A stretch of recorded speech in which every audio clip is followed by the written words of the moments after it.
ALLATRA Global Research Center presents. We are seeing people being diagnosed earlier compared to 50 years ago. We are seeing people being diagnosed with more aggressive disease of various kinds. And we are seeing people having worse outcome compared to what they used to. And this is despite of all the advancement we have been able to make in the medical science in general. Do we expect the rise in neurodegenerative diseases, disabilities, and so forth? I think we are already seeing that rise. The rise in cancer rates worldwide is absolutely frightening. I think it's very legitimate to call it an epidemic.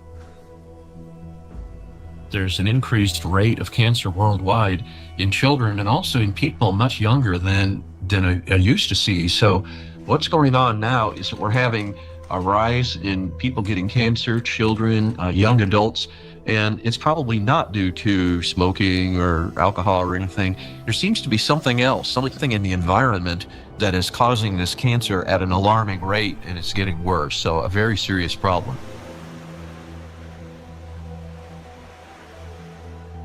Diseases are emerging early in life. Today's generation is getting sick at ages when their parents were still healthy. And what's worse is that they're often battling not just one, but multiple chronic diseases simultaneously.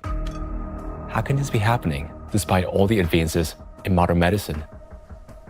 What if behind this rapid global decline in human health, there lies a hidden factor, one that we've overlooked all along? Nanoplastics, a threat to life. We're talking about microplastics, tiny particles that can't be seen with the naked eye. They're much thinner than a human hair, extremely fine. From the molecular level to the scale of entire ecosystems, understanding microplastics is crucial for protecting the biosphere and public health. I was also surprised that it took so long, to people to recognize that's a problem, because this plastic production increased super high in the 1950s, and we have now, I guess, something between 400 and 500 million tons of plastic production every year, and this keeps accumulating, in all our ecosystems. So it's not only affecting the human life, but the whole ecosystem. So it's every individual, every plant, even bacteria. They take them up.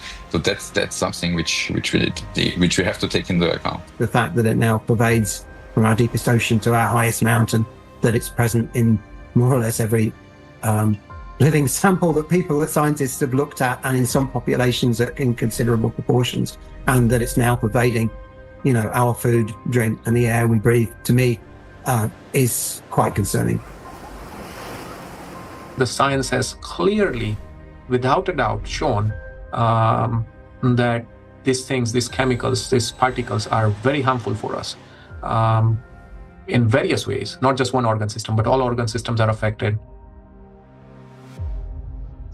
Plastic symbolizes progress, a triumph of human ingenuity, a material that is light, strong, and built to last forever. Yet, as humanity, we miss something crucial. We fail to notice how the very material created to improve our lives began instead to endanger them. Unfortunately, people often underestimate the true threat posed by plastics. Many think of it merely as an environmental problem. Bottles scattered on beaches, debris floating across the sea. And yes, these do pollute our planet. But large plastic pieces alone cannot destroy the entire biosphere, including humanity, unlike the microscopic particles they eventually become. This plastic bottle. In this form, it poses no immediate danger. But everything changes once this solid object disintegrates into masses of microscopic fragments. If this half-liter bottle were broken down into plastic particles just 1 micrometer in size, it would create roughly 10 trillion of them. And if all those particles were to penetrate the cells of a human body at once, this single bottle, in the form of nanoparticles, would destroy a person within minutes. Micro and nanoplastics are a threat to life itself. And by life, we mean not only human existence, but the very survival of the entire biosphere. Scientists are sounding the alarm that even today, exposure to these particles is leading to deterioration of health, as well as physical and cognitive decline across humankind. A growing body of research links micro and nanoplastics to the development of diseases, genetic mutations, and the rise of antibiotic resistance. Some researchers even associate tiny plastics with climate anomalies, natural disasters, and increase in seismic activity as trillions of microscopic particles interact with the environment. Over time, they could create uninhabitable zones across our planet. And all of this begins with a simple chain reaction. When plastic, like this very plastic bottle, breaks down into micro and nanoplastics. This documentary is a result of a large-scale investigation.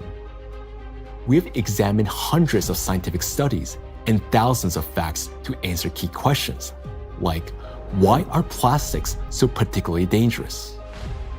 How can plastic particles threaten the very foundation of life?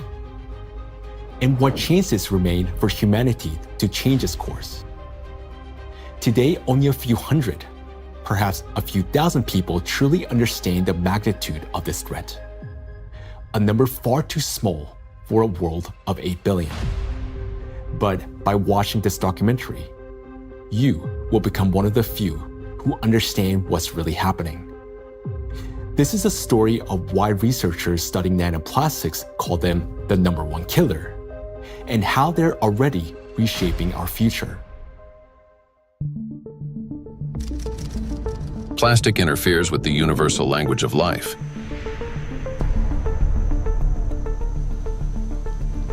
We are living in an era when life on Earth is disappearing faster than ever since the age of the dinosaurs.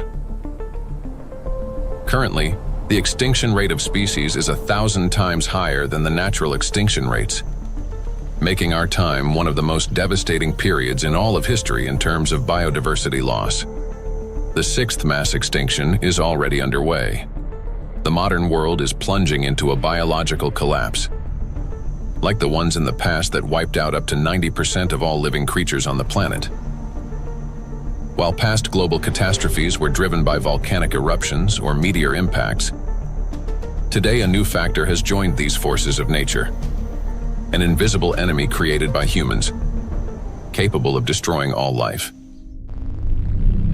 Plastics are everywhere.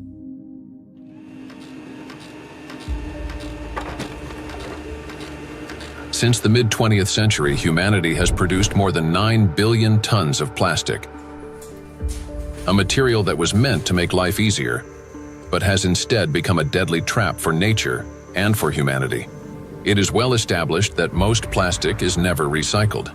Professor Antonio Ragusa, an Italian obstetrician gynecologist and researcher who first identified microplastic in the human placenta, explains how it continues its journey through the biosphere.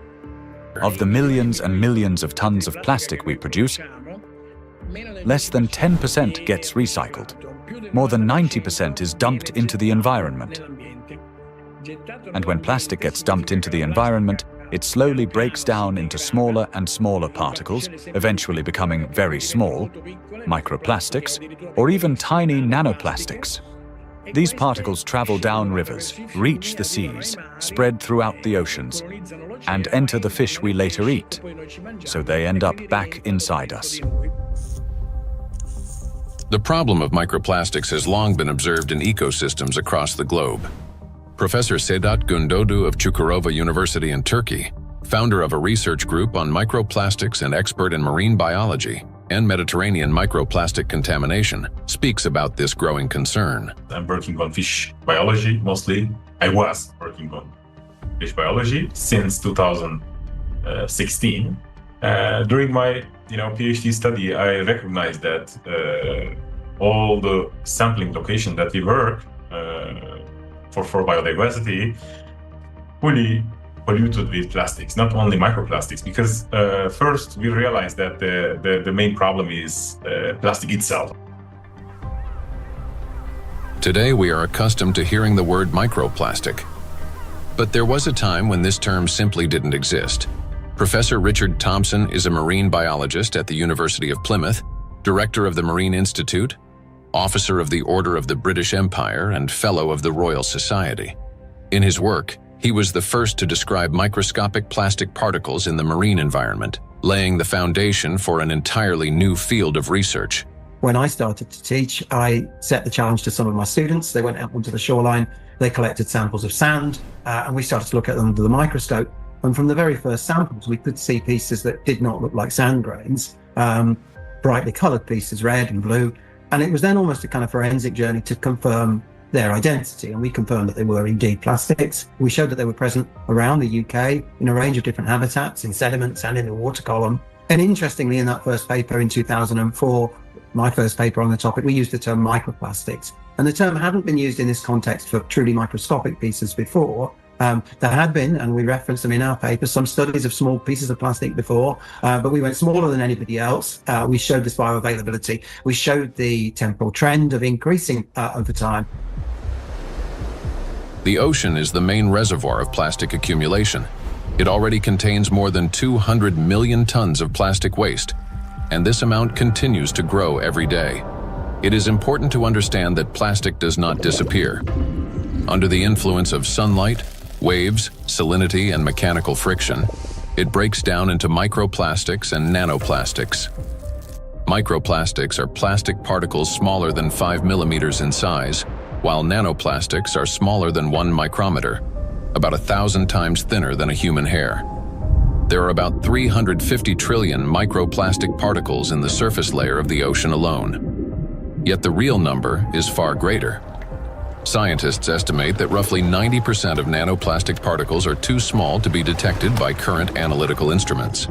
As water evaporates from the surface of oceans and other bodies of water, microplastic particles rise into the atmosphere together with the water vapor. Dr. Dusan Materic, an environmental analyst at the Helmholtz Center for Environmental Research, Germany, leads a research group dedicated to the study of nanoplastics. Dr. Materic investigates atmospheric nanoplastics at the Sonnenblick Observatory in Austria, the oldest high-altitude research station in Europe. And for those nanoplastics that fragments from big fibers, because of UV weathering, because of just mechanical forces, those shredding nanoplastics are much more potent to stay in the air for a long period, and that means picked up and brought even here at 3,106 meters above sea level.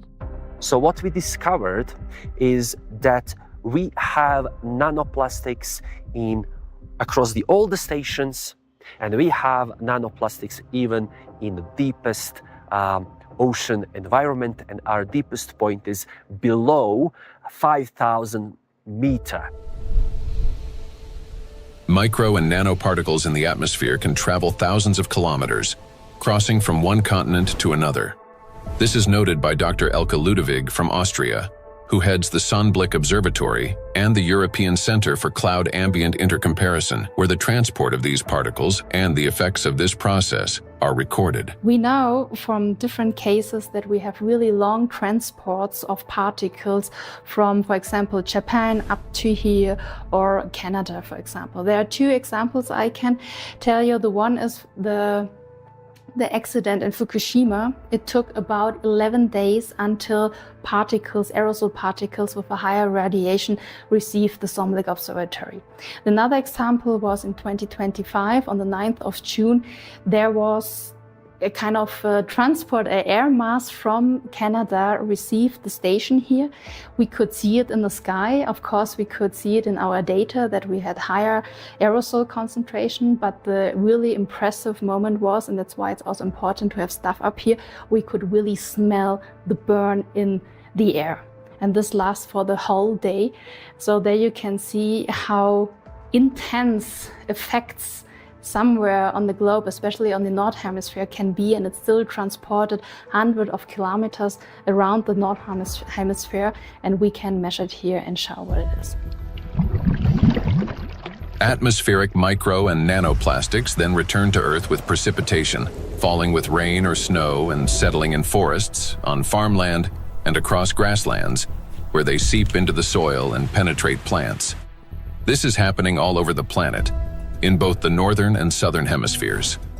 Liliana Cáceres Sanchez, MSc in Science, Technology and Health, a biologist specializing in ecotoxicology and environmental protection, and a researcher at the Center for Research in Exact Sciences and Engineering at the Bolivian Catholic University San Pablo, notes that microplastics are present in natural environments, in living organisms, and in food products. In recent years, we've conducted analyses of soil, air, and both surface and groundwater in Cochabamba. We have also examined lakes and lagoons, and in all of these samples, we have found microplastics. The fact that we found microplastics even in areas with no human presence suggests that microplastic particles are actively moving through the environment. In addition, we identified their presence in food and in living organisms.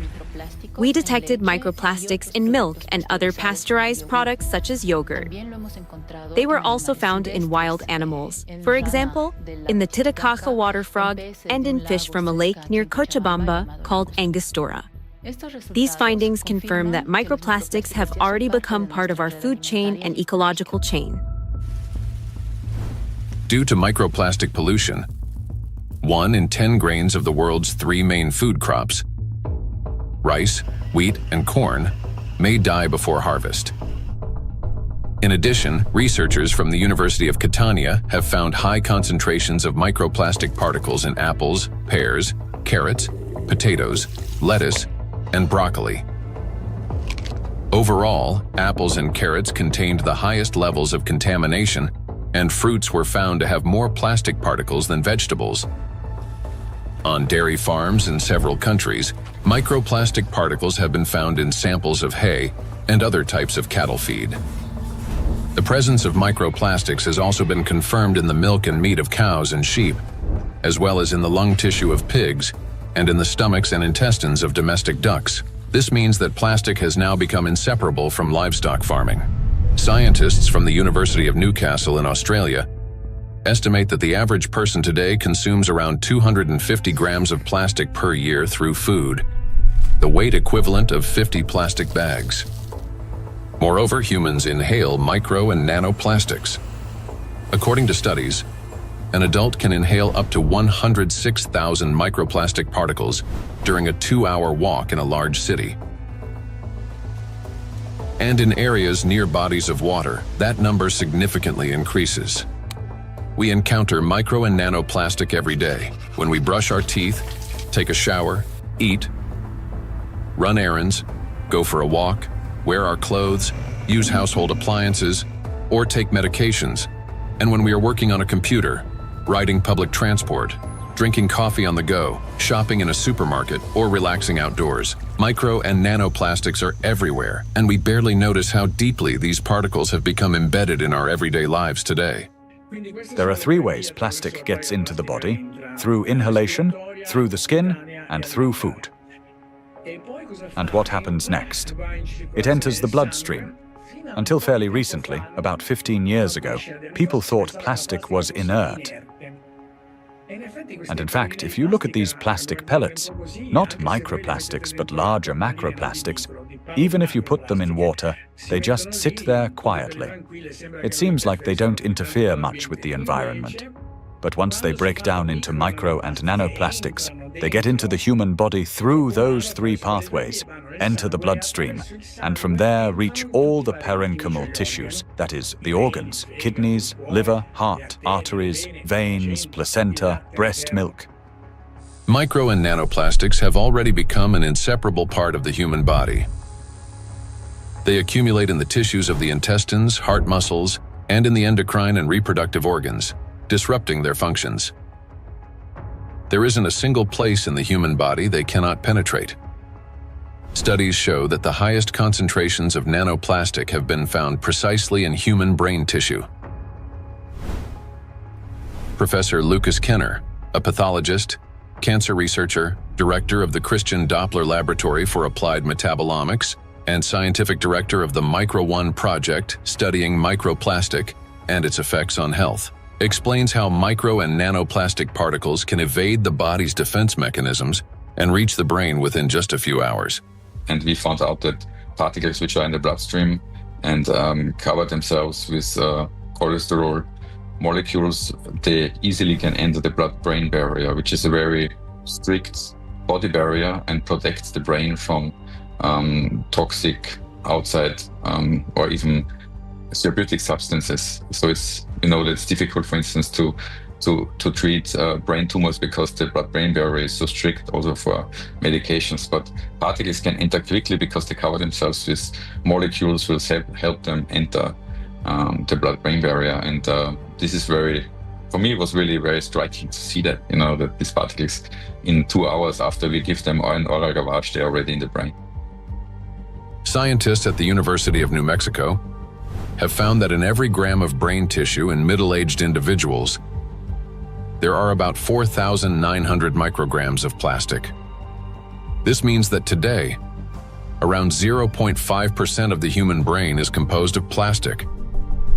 Simple calculations show that the human brain contains on average around 7 grams of plastic, roughly the weight of a plastic teaspoon. And such a teaspoon is already inside the human head. It is well known that micro and nanoplastics are dangerous because of toxic chemical additives they contain, such as phthalates and bisphenols. Treating diseases associated with just 3 chemicals of the most toxic additives found in plastics costs humanity $1.5 trillion a year.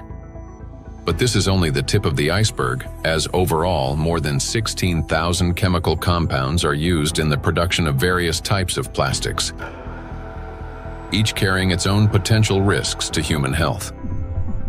Yet there is another factor, one far more dangerous and still vastly underestimated, in how nanoplastics affect the human body. It is precisely this factor that allows nanoplastics to easily penetrate the body's protective barriers, and once inside, they are virtually impossible to remove. The destructive impact of plastics at the chemical level has already been examined in another documentary, A Trap for Humanity, part of which focused on the toxic additives in plastics and their devastating effects for human health. Now, the dangers from chemicals are, of course, the most visible and widely discussed part of the problem. But as our investigation continued, we realized that the true danger of plastics lie beyond the chemistry, extending much deeper into the realm of physics. To understand why plastic particles are so dangerous, we must first understand their unique physical properties. Unique properties of plastic. At the micro and nanoscale, plastic particles acquire new physicochemical properties. They can retain surface charge for longer periods and interact with electrostatic fields and other molecules. In this sense, micro and nanoplastics can be compared to an electret, a material that accumulates static electricity and holds it for an extended time. Moreover, plastic particles not only retain an electrostatic charge, but can also recharge it. This occurs through the triboelectric effect. That is, when plastic comes into contact with or rubs against other surfaces, including fabrics, cells, and liquids. In other words, plastic particles can recharge themselves, restoring their electrostatic charge again and again. To understand how the properties of plastic differ from those of other materials, we conducted a simple experiment.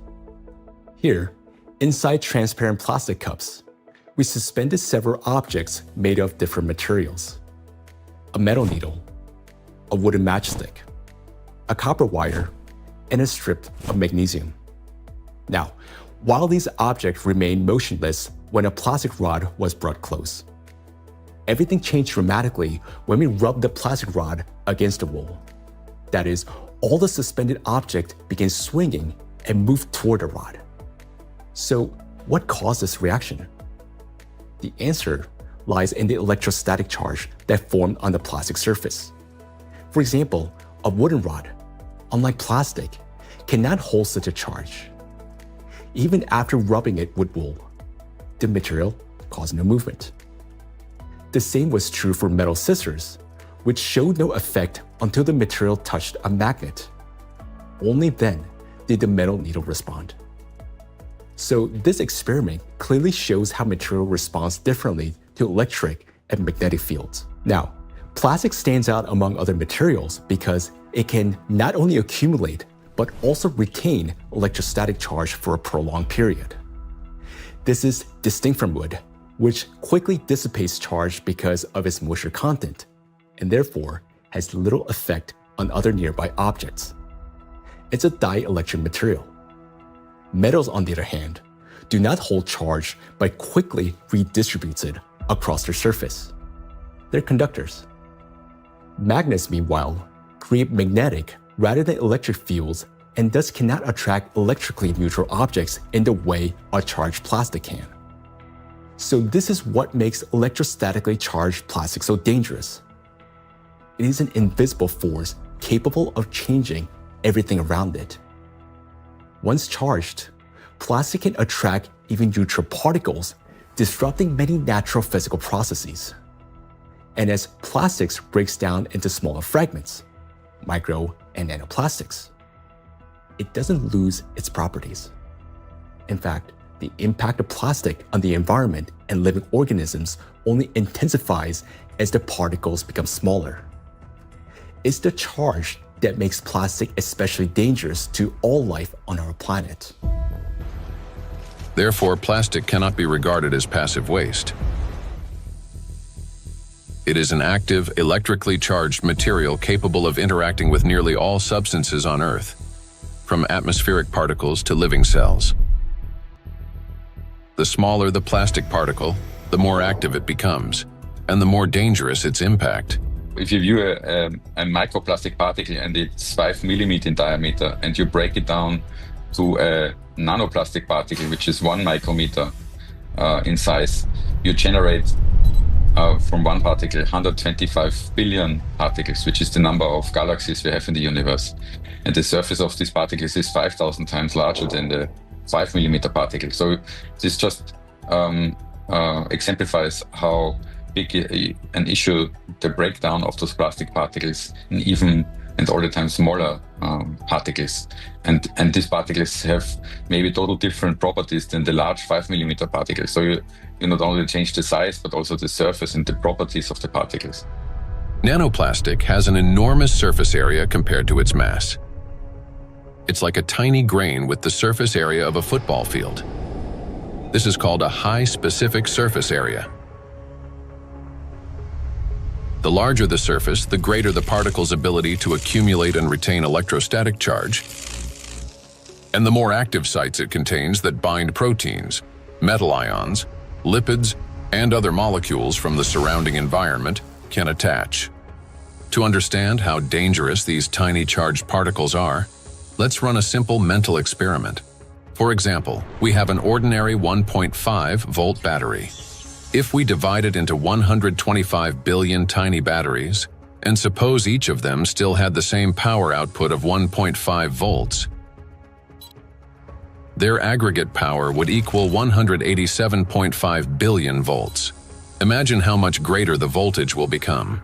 Similar things happen with plastic.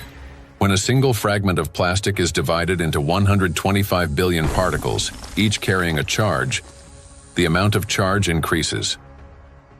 Today, millions of tons of plastic in our biosphere are constantly breaking down into smaller and smaller particles, each carrying an electrostatic charge that allows it to penetrate everywhere. Consequently, as the number of electrostatically charged plastic particles grows, and excess electrical potential builds up throughout our planet. This is a major factor disrupting the Earth's energy balance, contributing to warming of the oceans, increase in atmospheric anomalies, as well as the number and severity of natural disasters each year. Note that the warmer the ocean, the more acidic it gets, and the faster plastic breaks down into charged micro-nanoplastics. This in turn leads to greater buildup of energy on our planet, amplifying all these processes in a self-reinforcing chain reaction. In addition, the smaller the particle, the more easily it penetrates the protective barrier of living organisms, including humans, triggering various chronic diseases and killing millions of people. We'll explore all of this in detail. In other words, plastic fragmentation does not make it safer. On the contrary, it transforms it into nanoparticles that readily penetrate living organisms. We know so far that compared to microplastics, nanoplastics can pass through the cell membranes much easily. That means that they can go to our bloodstream, not just us animals as well, and they can be carried to certain organs, deposited there, hard to be excreted back and things like that. This is why nanoplastic is far more dangerous than microplastic, as its capacity to accumulate electrostatic charge is significantly greater. Due to their electrolyte behavior and small size, plastics do not remain inert particles. They become charged and transform into trillions of micro and nano killers. It is through this charge that tiny plastics can penetrate deep into the living tissues and even destroy them. Today, these particles are everywhere, and they're already interfering with the delicate electrical processes in nature. Now, we often think of electricity as something artificial, confined to light bulbs, batteries, and wires. But in reality, electrical impulses are the very language of life. That is, they enable the entire biosphere to function. And it is precisely these natural processes that electrostatically charged micro and nanoplastics are now disrupting. Universal language of nature.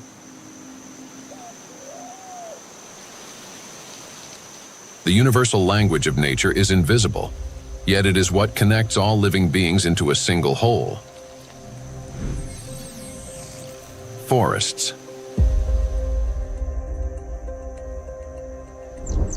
In forests, tree roots are linked with fungal networks, forming a complex and interconnected system beneath the soil that scientists call the wood wide web.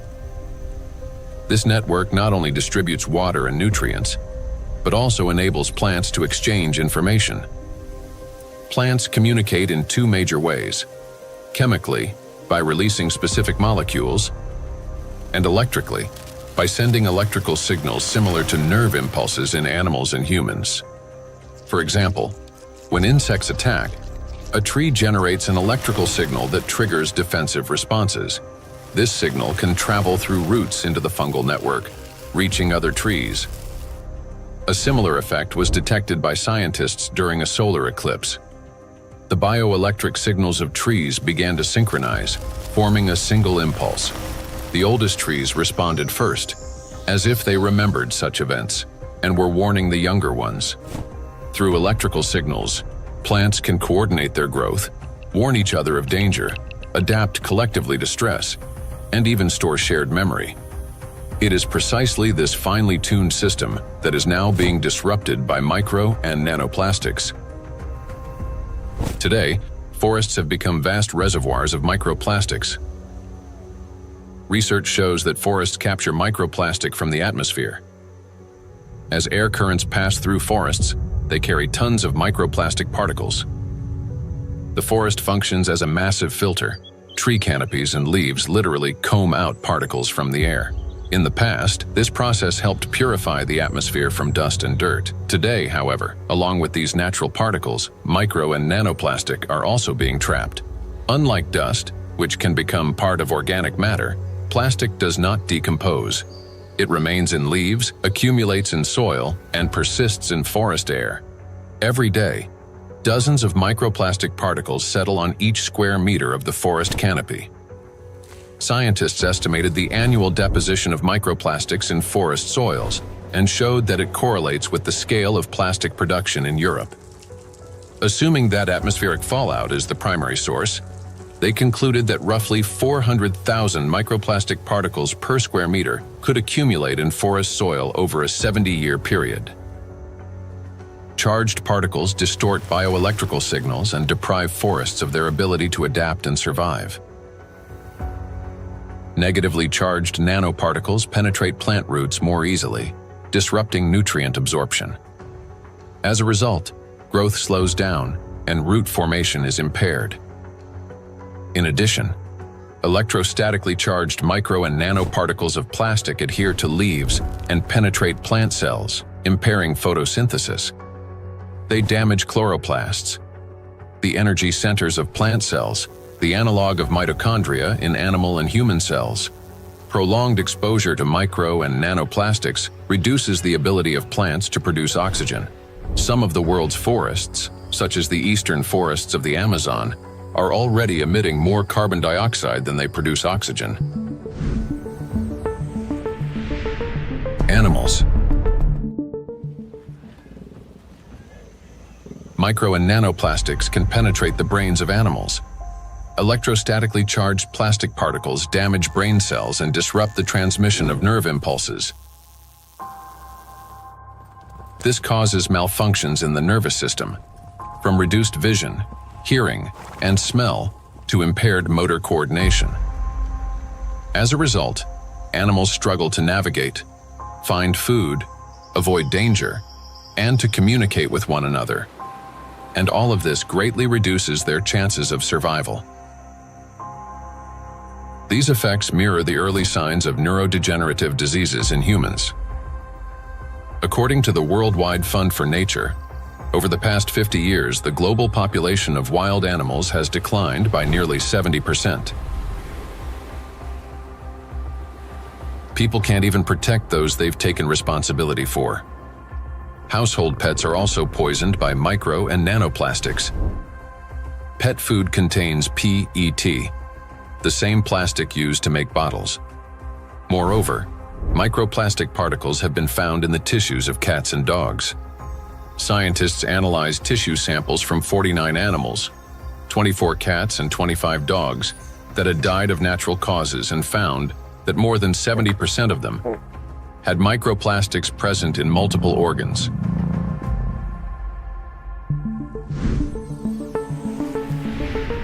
Insects. The rate of insect extinction is 8 times higher than that of mammals, birds, or reptiles. The crisis is especially severe for pollinators, bees, whose role in ecosystems and agriculture is critical. Wild and domesticated bees pollinate 75% of agricultural crops and 90% of wild flowering plants. More than 30% of the world's food production depends on bees. Today, populations of honeybees and wild bees are declining rapidly.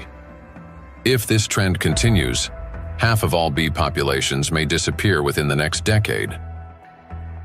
The disappearance of bees means the loss of the link that connects plants and food, nature, and humanity. Studies by Indian researchers have identified a correlation between microplastic pollution and declining populations of insects. Bees interact with their environment through electrical impulses. They navigate not only by scent, color, and flower shape, but also, remarkably, by sensing a flower's electric field. When a bee approaches a flower, they communicate through the electrical field. As bees fly, friction with the air gives their bodies a positive charge, while flowers, being grounded, carry a negative charge. This difference creates an electric field that allows pollen to transfer to the bee even before it lands. Experiments have shown that bees can distinguish flowers by their electric fields, associate specific electrical signals with the presence of nectar, and even determine a flower's freshness by the strength of its residual charge. After a flower has been visited, its electric field weakens, and other bees can read the signal that the flower contains less nectar. Moreover, the bee's own electric charge can stimulate a plant to release fragrance, attracting even more pollinators. Thus, an entire electrical communication system operates between bees and flowers. The electrostatic charge carried by micro and nanoplastics distorts these electrical impulses, affecting the bee's brain and nervous system. As a result, bees can no longer recognize flowers, locate nectar, find its way home, or identify members of their colony. Even the smallest doses of microplastics can be lethal to bees. Bees are covered in sensitive hairs and constantly interact with their environment, allowing plastic particles to settle on their bodies and easily penetrate them. One of the leading experts studying the impact of microplastics on insects is Professor David Baraki, PhD in ecology and animal ethology, biologist, and head of the Cognitive and Behavioral Ecology Lab, B-Lab, at the University of Florence. We already know from our studies and studies from other colleagues that, for instance, the microplastic can affect the gut microbiome. So if they feed with microplastics, this can generate dysbiosis, or the microbiota can be affected. In the same way, we found that it can affect the immune response. So both honeybees and bumblebees have a kind of immune depression, so they are not any longer able to fight infections. And they can also show altered behavior. So for instance, again, learning and memory is affected. Polyethylene doesn't seem to harm too much honeybees.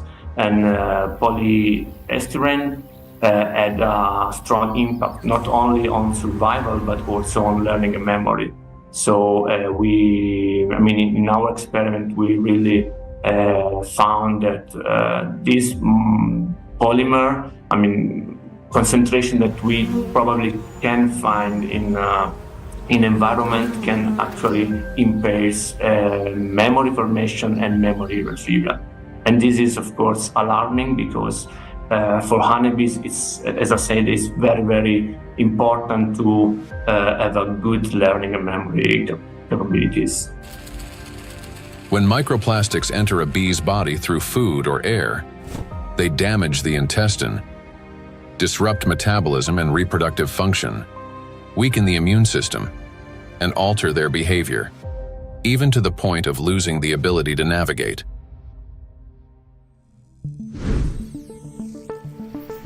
Birds. Across the globe, scientists are observing an alarming trend. The number of wild birds is rapidly declining. In North America alone, over the past 50 years, approximately 3 billion birds have disappeared. That is a quarter of the entire bird population. Electrical signals play as vital a role in the lives of birds as they do throughout the entire biosphere.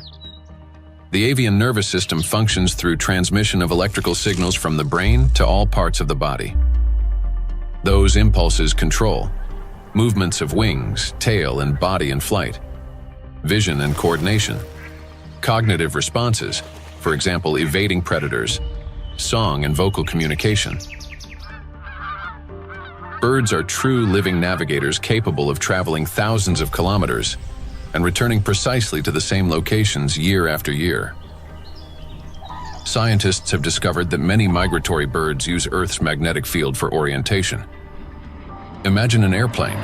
A pilot sees a radar screen with lines and markers to avoid getting lost in the sky. For birds, their eyes serve as such a radar.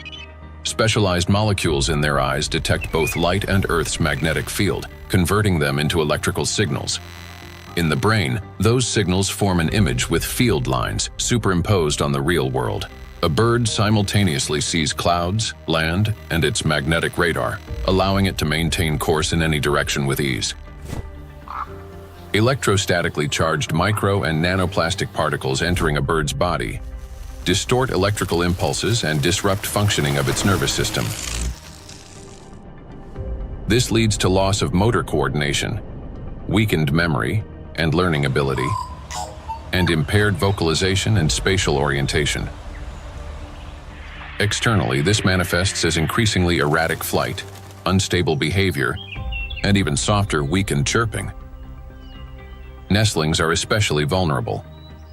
Many do not survive to adulthood, and those that do often exhibit cognitive impairments. However, that's not all. Plastics damage the liver, kidneys, stomach, and brain of birds, causing symptoms that resemble Alzheimer's disease. Even birds that appear healthy lose the ability to adequately care for their partners and offspring, sharply reducing their chances of successful reproduction.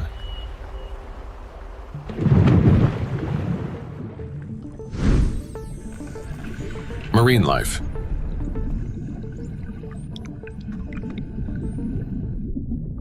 Beneath the surface reigns a unique world where vision weakens and sounds become distorted.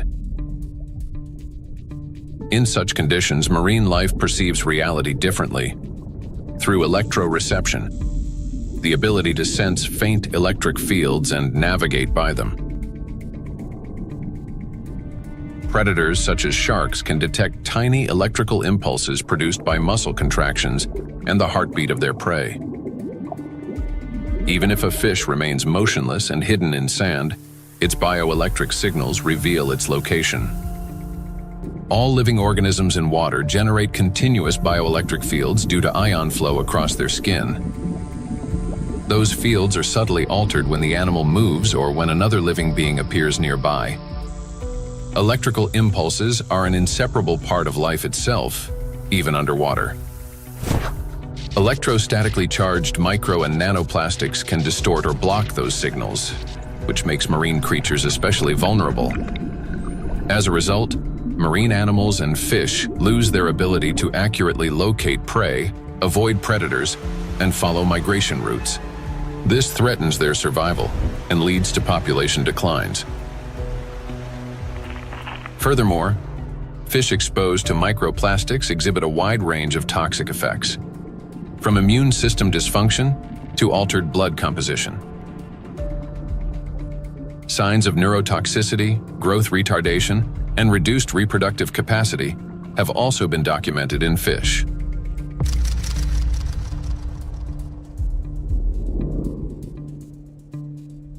All processes in the biosphere rely on extremely subtle electrical impulses. It is these impulses that become distorted by electrostatically charged micro and nanoplastic. Micro and nanoplastics have already permeated every environment and integrated into all ecosystems. The examples given here represent only a small part of a global problem. Disruptions are occurring throughout the biosphere without exception, and the outcome is the same everywhere. Distortion of signal transmission, breakdown of biological connections, malfunction of living systems, and ultimately, the death of life itself. Micro and nanoplastics are everywhere, and everything they touch is slowly dying.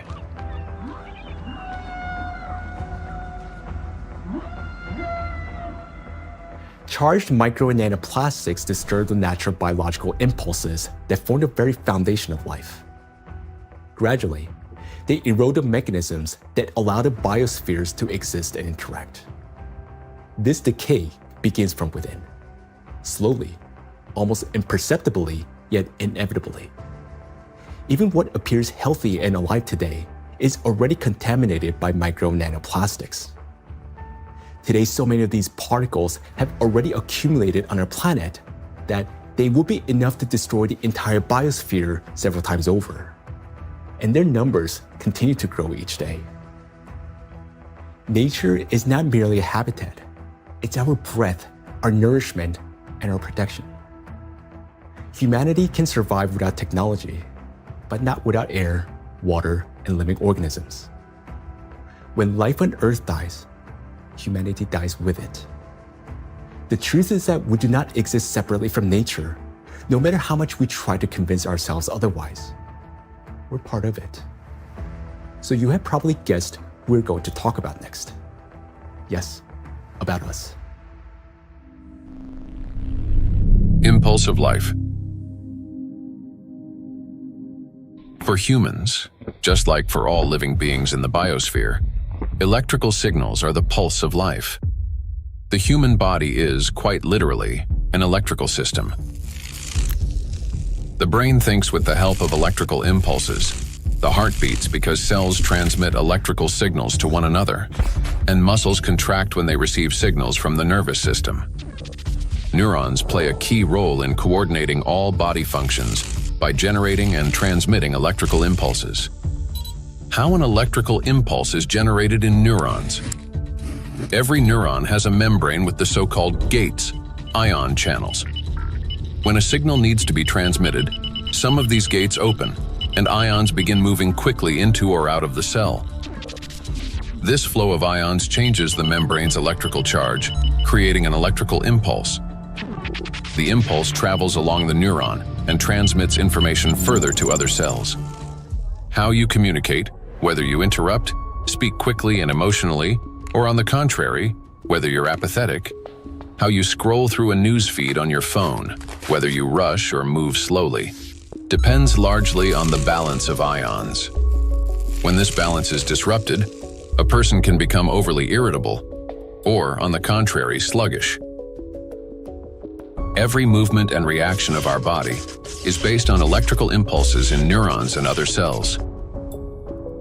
For example, if you accidentally touch a hot object, nerve fibers instantly transmit a signal to the brain, which commands the muscles. Pull your hand away. Without electrical impulses, the body wouldn't be able to maintain a stable internal state, homeostasis. Even the immune system cannot function without electrical impulses. The speed and strength of every immune cell's response depend directly on the quality of impulse transmission.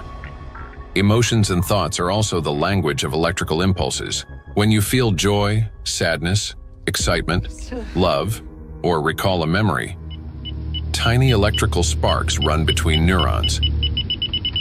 They're like messages between friends. One neuron writes, another reads, and passes it on. Through these chains, thoughts, emotions, and decisions are born. When you learn something new, that too is the work of electrical impulses. They create new neural connections, as if paving little pathways in the brain that make it easier for impulses to travel later on. Even at the very beginning of life, when a sperm cell fertilizes an egg, an extraordinary phenomenon occurs.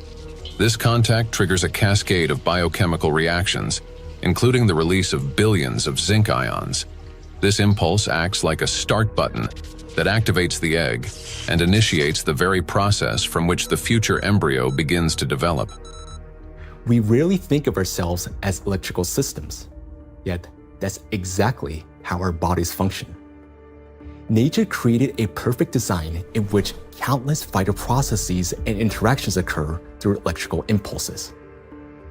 But there was one thing that nature could not have foreseen: that humans would create an enemy capable of infiltrating and disrupting this perfect mechanism. In studying micro and nanoplastics, we discovered that their most dangerous weapon is invisible. It is the electrostatic charge that these particles accumulate and retain.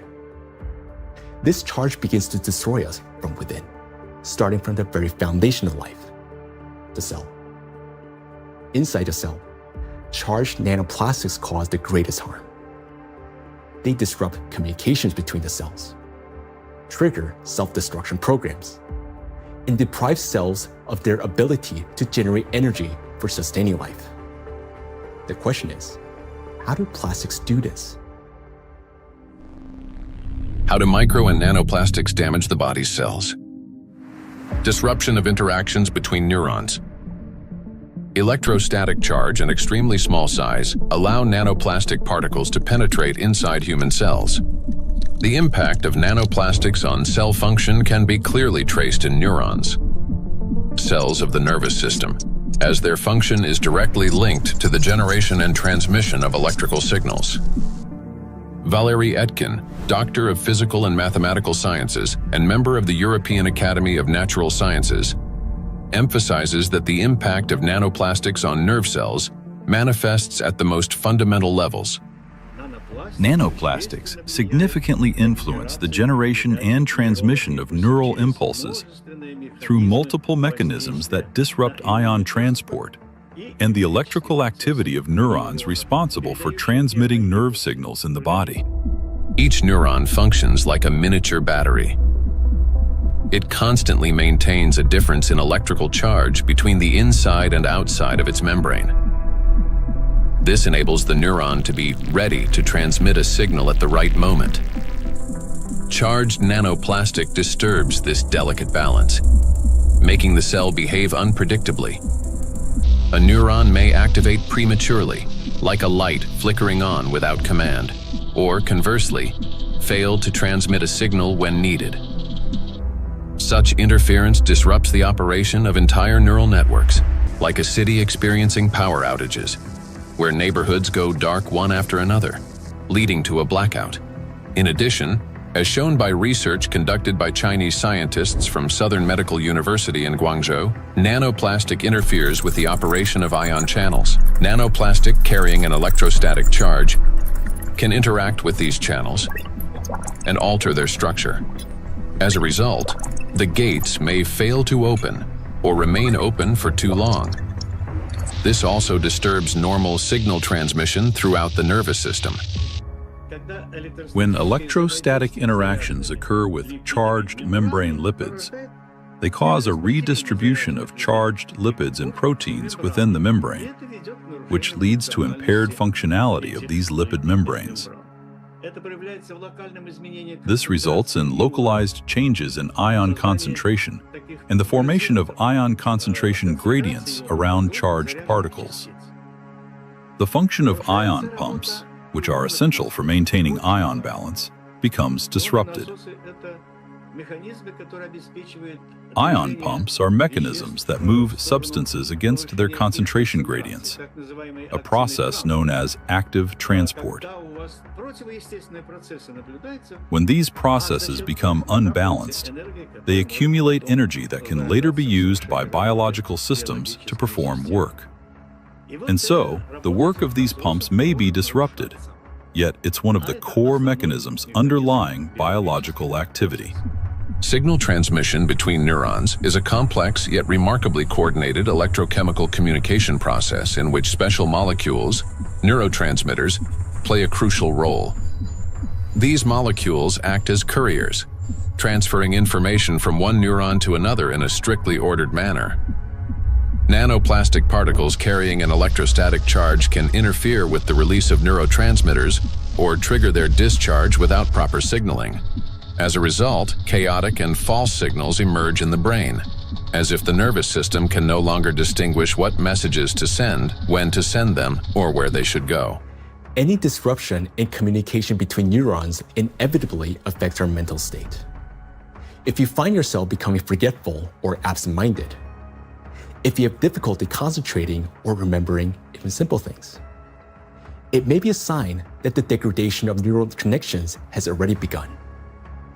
Nanoplastics not only interfere with communications between neurons, but they also penetrate directly into cells and even trigger their self-destruction.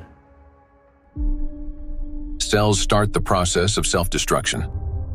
Each cell continuously produces specific molecules known as reactive oxygen species. These molecules participate in processes of growth, division, and programmed cell death.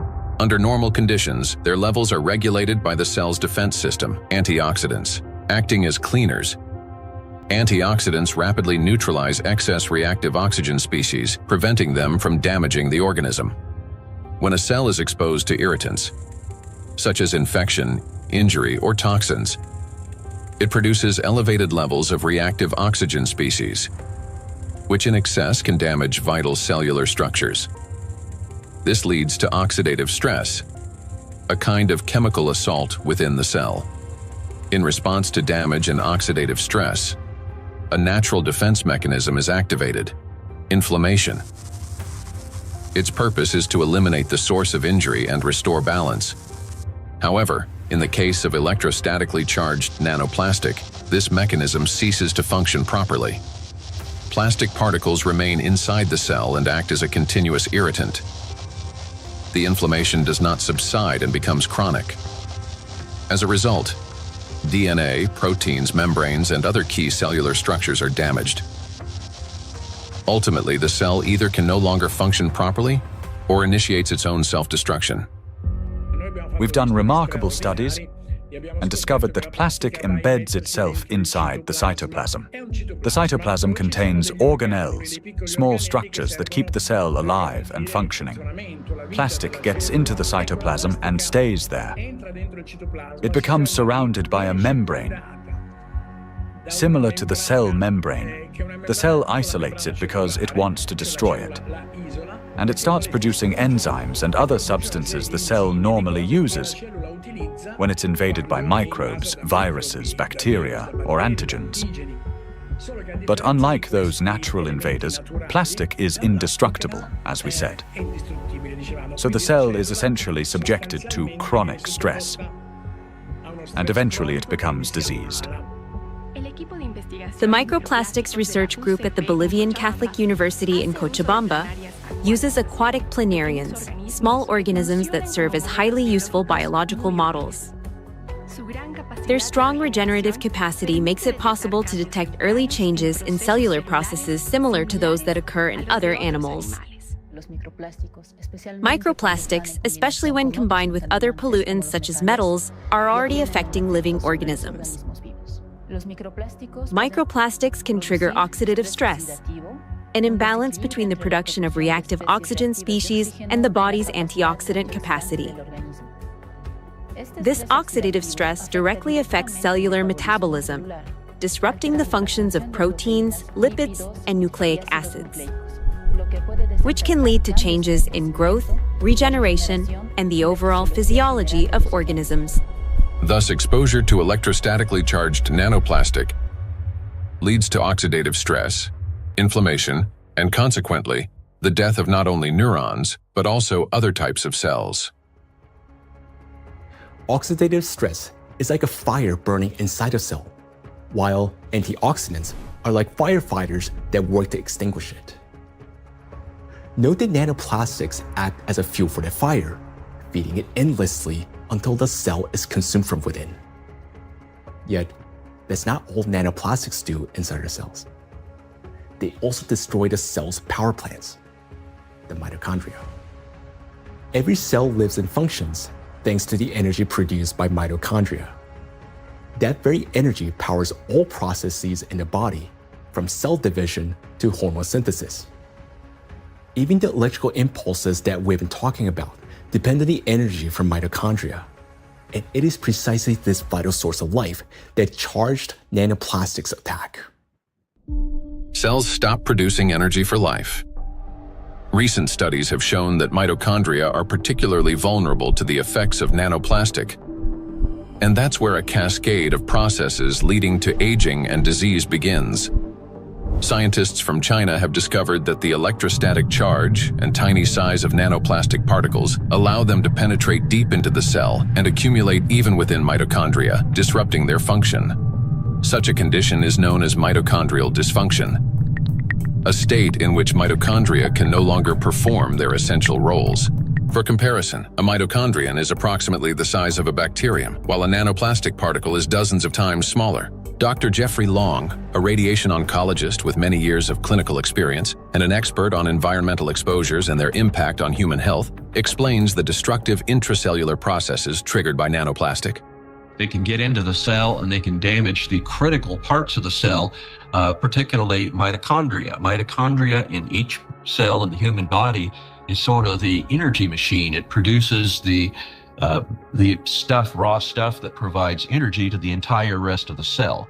And it is frightening to understand, and increasingly so with increasing scientific studies, that nanoparticles nanoplastics, as they get in, are actually damaging the mitochondria, that energy-producing part of the cell. They're also damaging the part of the cell involved in division and reproduction called DNA. And certainly they can affect other molecules and proteins within the cell. Mitochondria are the cell's energy and signaling center. They regulate metabolism, control cell growth and division, protect against oxidative stress, modulate inflammation and immune responses, and trigger programmed cell death. One of their key functions is cellular respiration, the process by which energy is produced. Energy in the human body is generated as follows. First, proteins, fats, and carbohydrates from food are broken down into simple molecules. These molecules then enter the mitochondria, where electrons are extracted from them.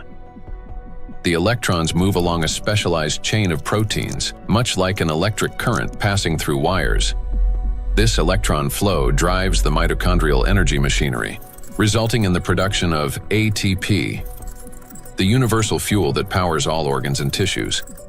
A single mitochondrion can produce up to 10 million molecules of ATP per day. However, electrostatically charged nanoplastic interferes with this delicate process. Its particles disrupt movement of electrons and reduce the efficiency of ATP synthesis.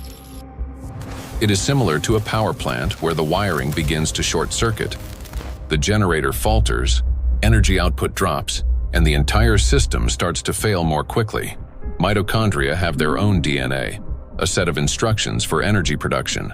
Without it, mitochondria cannot generate energy, and the cell gradually loses its power source and begins to deteriorate.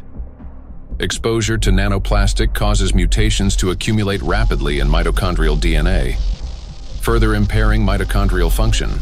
Studies published in 2023 demonstrated that 50 nanometer polystyrene nanoparticles sharply reduce ATP production and increase the number of mutations in mitochondrial DNA.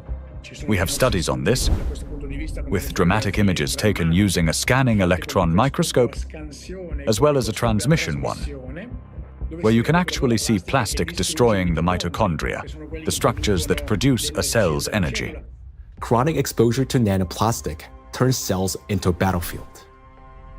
Their electrostatic charge prevents mitochondria from carrying out their essential functions, and this disruption marks the beginning of the slow decline of cells, tissues, and organs. We have now seen the key mechanisms by which charged nanoplastic particles damage cells. Each of these processes is destructive on their own, but they also occur simultaneously and amplify one another's effects. This chain reaction unleashes avalanche of damages leading to cell death, and ultimately causing systemic breakdowns and accelerating biological aging. Micro and nanoplastics accelerate aging.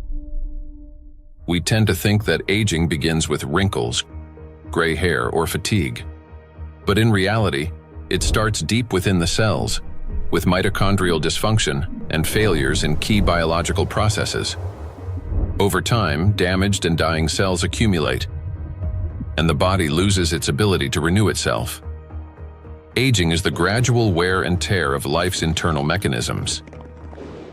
Scientists identify several main mechanisms of aging, such as oxidative stress, mitochondrial dysfunction, chronic inflammation, telomere shortening, DNA damage accumulation, epigenetic alterations.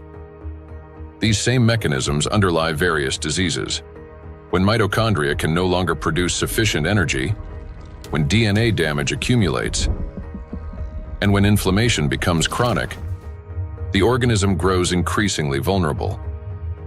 This is when conditions such as diabetes, cancer, heart attack, dementia, and Alzheimer's disease begin to develop, and they all share one root cause: the aging of cells and tissues. Here's the crucial point. Electrostatically charged nanoplastic induces the same processes: oxidative stress, DNA damage, mitochondrial dysfunction, telomere shortening, chronic inflammation, and epigenetic alterations. Thus, electrostatically charged nanoplastic artificially accelerates cellular aging. What once unfolded over decades can now progress many times faster under its influence. And we are already witnessing the consequences. Diseases are becoming younger. Scientists have found that modern generations develop illnesses earlier and accumulate more chronic conditions than their parents did at the same age. Even a difference of just a few years now translates into noticeably higher rates of disease. Cancer and hypertension remain the most common conditions. Moreover, each subsequent generation shows an increase in the number of chronic conditions in a single individual. Diseases once considered age-related are increasingly found in young people. Notably, this trend coincides with the growing plastic pollution of the environment. As a result of exposure to electrostatically charged nanoplastic, the biological cell age of people in their 20s or 30s may already correspond to that of a 50 to 60-year-old person. So very frightening how widespread nanoplastics are everywhere, probably each and every one of our cells. Even to you talking and among the audience listening, probably all of our cells have at least some nanoplastics. So let's summarize. Aging is a gradual breakdown of the cells in our bodies. Nanoplastics accelerate this deterioration, and thus the aging itself through all those destructive processes within the cells that we've just talked about. And here lies the crucial point. The same mechanisms that drive aging also underlie many chronic diseases. In other words, micro and nanoplastics not only speed up aging, but also contribute to the development of diseases. Today, micro and nanoplastics are detected in every organ of the human body, and everywhere, in each organ, in each cell. The tiny plastic particles trigger a cascade of internal destruction. Nanoplastics damage cell membranes, disrupt ion channels, induce oxidative stress, disable mitochondria, and provoke genetic mutations. These damages affect all cell types in the same way, whether in the heart, bones, lungs, or elsewhere. Now, we know the answer to the main question that began our investigation. Why and by what mechanism are nanoplastics capable of destroying living systems at the microscopic level? But what does that mean to us, for each of us? What specific diseases arise from such cellular destruction within the human body? The answers lie ahead in the next part of our investigation. Micro and nanoplastics are damaging health. Micro and nanoplastics impact the nervous system. Neurological disorders are the leading cause of physical and cognitive disability worldwide, affecting almost 3.5 billion people. Over the past 30 years, the number of such cases has risen drastically, and scientists project that within the next 2 decades, this figure could double. Since this trend mirrors a surge of plastic pollutions in our environment, it becomes clear why these diseases are becoming more prevalent and why they're increasingly affecting younger population. Now, recall the image of a plastic spoon in the brain. Unfortunately, it doesn't sit there inert or harmless. Electrostatically charged plastic particles attack neurons, the brain cells that are responsible for most of our thoughts and movements. Every day and every minute, nanoplastics are silently destroying cells in our brains, and the exposure to these tiny plastics, they never stop. In fact, it continues to accelerate.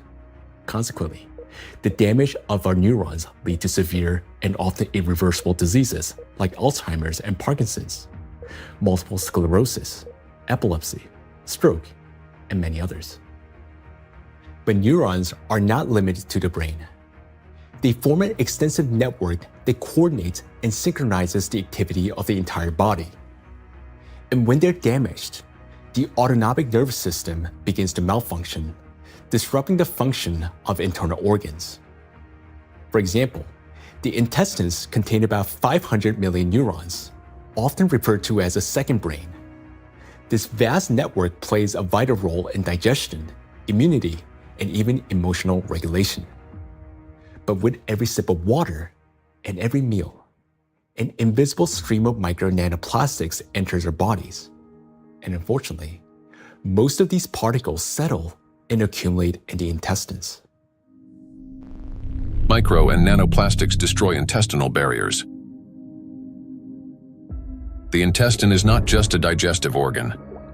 About 70% of the cells in our immune system are concentrated there, which means its condition directly affects the protection of the entire body. So another study that we provided showed us we are actually eating plastics, microplastics, because we analyzed 26 human cadaver. We just investigate their intestinal system, their gut content, and we found like between 9 and 10 microplastic per person in their stomach.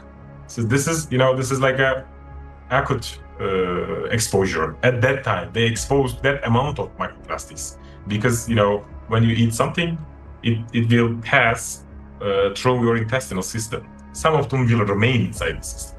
this is what we found. There remain microplastic particles inside the human stomach, because grams doesn't give enough information about exposure, because the particles behave according to their shape rather than their mass, because the definitive transportation feature of plastics or particles is size, because all the human barriers, I mean the gut barrier, intestinal blood barrier, they are selective for size and the type. If they smaller than certain size, like 100 micron, they can pass through through intestinal system to the blood system. The intestinal barrier works like a filter. It allows useful substances, vitamins, nutrients, to pass through and blocks harmful ones, toxins, microbes, and foreign particles. But this entire well-coordinated system is destroyed by electrostatically charged micro and nanoplastics. It damages the cells lining the intestinal walls and weakens the tight junctions between them, making the intestinal barrier more permeable. Microbes, toxins, and plastic particles begin to penetrate the bloodstream from the intestine. In response, the immune system triggers inflammation. The intestine is also the body's second brain. Its walls contain about 500 million neurons that are directly connected to the central nervous system. This connection is called the gut-brain axis. The gut and the brain are connected through the vagus nerve. It is like a direct phone line through which they constantly exchange messages. The brain gives commands to the intestines on what to do, and the intestine informs the brain about their condition. A key role in this communication is played by the microbiota, 100 trillion beneficial bacteria. They produce substances capable of both calming and irritating the nerve endings in the intestinal wall, including those of the vagus nerve. Charged micro and nanoplastics disrupt the balance of gut microbiota.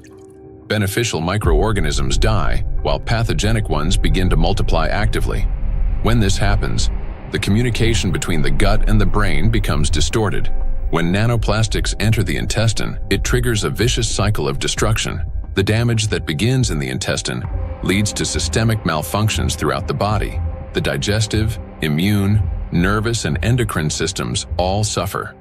This accelerates the body's aging process and increases the risk of serious diseases such as irritable bowel syndrome and inflammatory bowel diseases, allergies and autoimmune diseases, depression, anxiety and cognitive disorders, obesity and diabetes, cardiovascular diseases, neurodegenerative diseases, such as Alzheimer's and Parkinson's.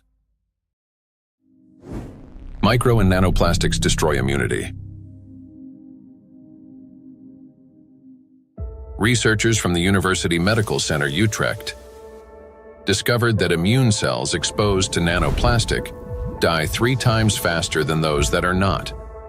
Such accelerated death of immune cells severely weakens immunity and reduces the body's ability to fight infections. This contributes to the spread of inflammatory reactions throughout the body. Scientists from Zhengzhou University and Henan Cancer Hospital in China have found that nanoplastics penetrate even into the bone marrow and the thymus, the organs where blood and immune cells originate and mature. The bone marrow performs 2 key functions. On the one hand, it is a blood cell factory, where red blood cells, white blood cells, and platelets are formed. On the other, stem cells of the bone marrow play a role in regenerating bones, cartilage, muscles, and fat tissue. The impact of nanoplastics on stem cells means damage to the very foundation of regeneration. First, blood formation worsens. Anemia can develop due to a lack of red blood cells. Immunity decreases due to fewer white blood cells. And the risk of bleeding rises because of platelet deficiency. Second, damage to bone cells makes bones more fragile, increasing the risk of fractures and slowing their recovery. Nanoplastics not only destroy the immune system, but through its electrostatic charge, they also create conditions for the reproduction and resilience of pathogens. A study from the University of Illinois showed that positively charged nanoplastic particles increase physiological stress in gut bacteria such as E. coli, making them more pathogenic. The electrostatic charge plays the decisive role here. It is what increases the pathogenicity of microorganisms. At the same time, nanoplastic particles without electrostatic charge did not cause physiological stress in bacteria, and their danger to humans did not increase.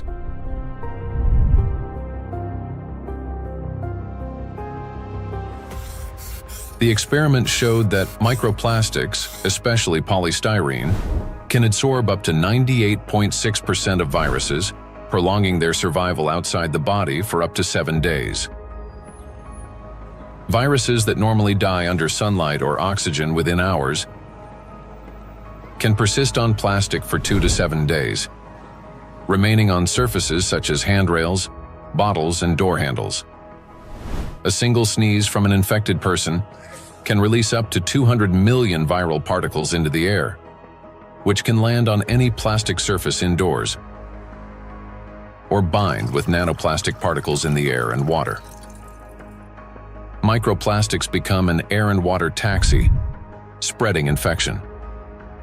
Once in the bloodstream, charged micro and nanoplastic particles quickly become coated with plasma proteins, forming a biocorona, which masks them as the body's own cells and makes them invisible to the immune system. Antibiotic resistance.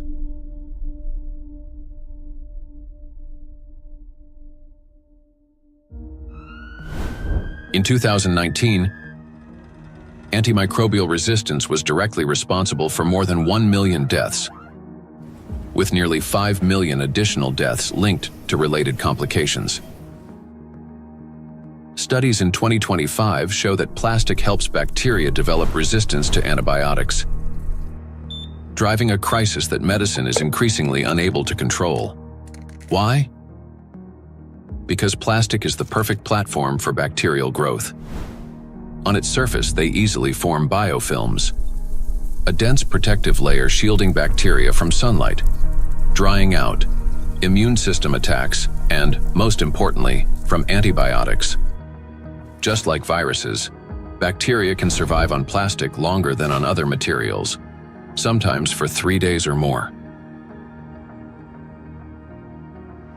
This makes microplastic an efficient carrier of dangerous microbes through water, soil, and food. Paul Dabzak, PhD in water chemistry and microbiology, researcher at Center for Research in Exact Sciences and Engineering at the Bolivian Catholic University San Pablo, notes that the presence of biofilms on microplastics makes them even more dangerous. In the laboratory, we study how microplastics interact with metals and microorganisms. We observe that microplastics can adsorb metals through both physical and chemical sorption processes, and that this ability increases in the presence of bacterial biofilms that develop on the surface of the particles. These interactions depend on the type of plastic and the size of the particles, which alters their electrostatic charges.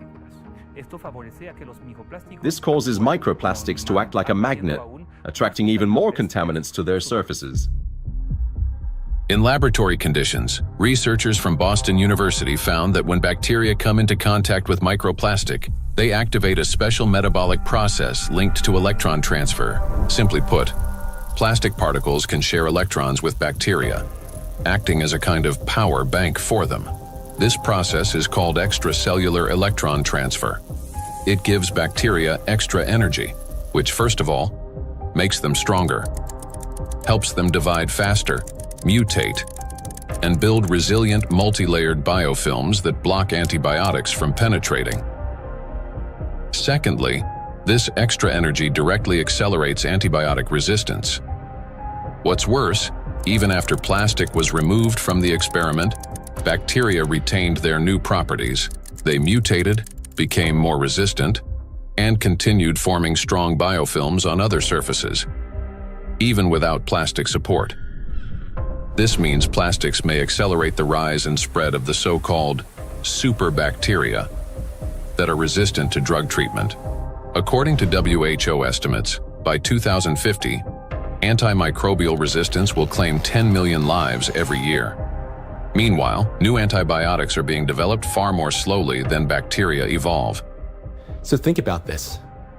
Charged microplastics not only help bacteria to survive, but they also enable them to mutate into superbacteria that are resistant to antibiotics.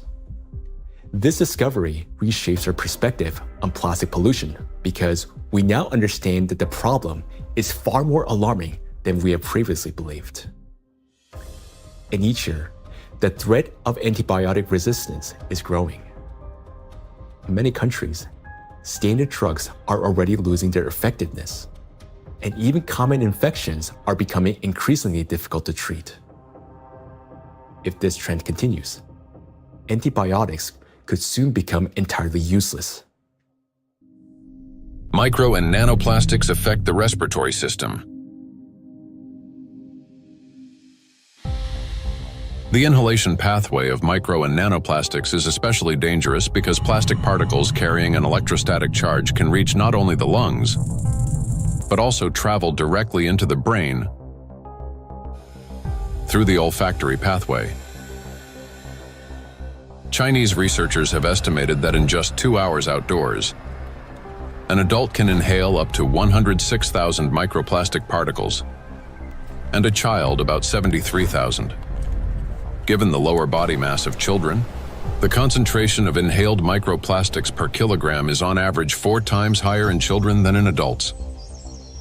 Once inside the respiratory tract, micro and nanoplastic particles carrying an electrostatic charge trigger a chain of destructive reactions in every cell of the bronchi and lungs. They cause oxidative stress and chronic inflammation, leading to severe consequences such as the onset and worsening of bronchial asthma, progression of chronic obstructive pulmonary disease, pulmonary fibrosis, in which healthy lung tissue is replaced by scar tissue, and an increased risk of malignant tumors of the respiratory tract. In a study conducted in 2021, microplastics were found in 13 out of 20 lung tissue samples. In patients with respiratory diseases, particles were found in every sample of throat phlegm. What's more, plastic fibers have been discovered in malignant lung tumors. According to the World Health Organization, lower respiratory tract infections remain the world's deadliest infectious disease and rank among the top 5 leading causes of death. Cancer of the trachea, bronchi, and lungs ranks 6th among the leading causes of death. Micro and nanoplastics disrupt the functioning of the heart and blood vessels. Cardiovascular diseases are the leading cause of death worldwide. Despite tremendous efforts by the scientific community to develop and introduce innovative treatments, both the incidence and mortality from these diseases continue to rise. How do micro and nanoplastics damage the heart and blood vessels? The main thing electrostatically charged nanoplastics do is they destroy the mitochondria inside our cells. The heart is one of the body's most energy-demanding organs, and it's the mitochondria, the energy producers, that give it the power for every single beat. And when mitochondria start to malfunction, the heart literally stalls. It no longer has enough energy to maintain a normal rhythm or strong contractions. Heart attacks and strokes remain the world's leading causes of death among all diseases.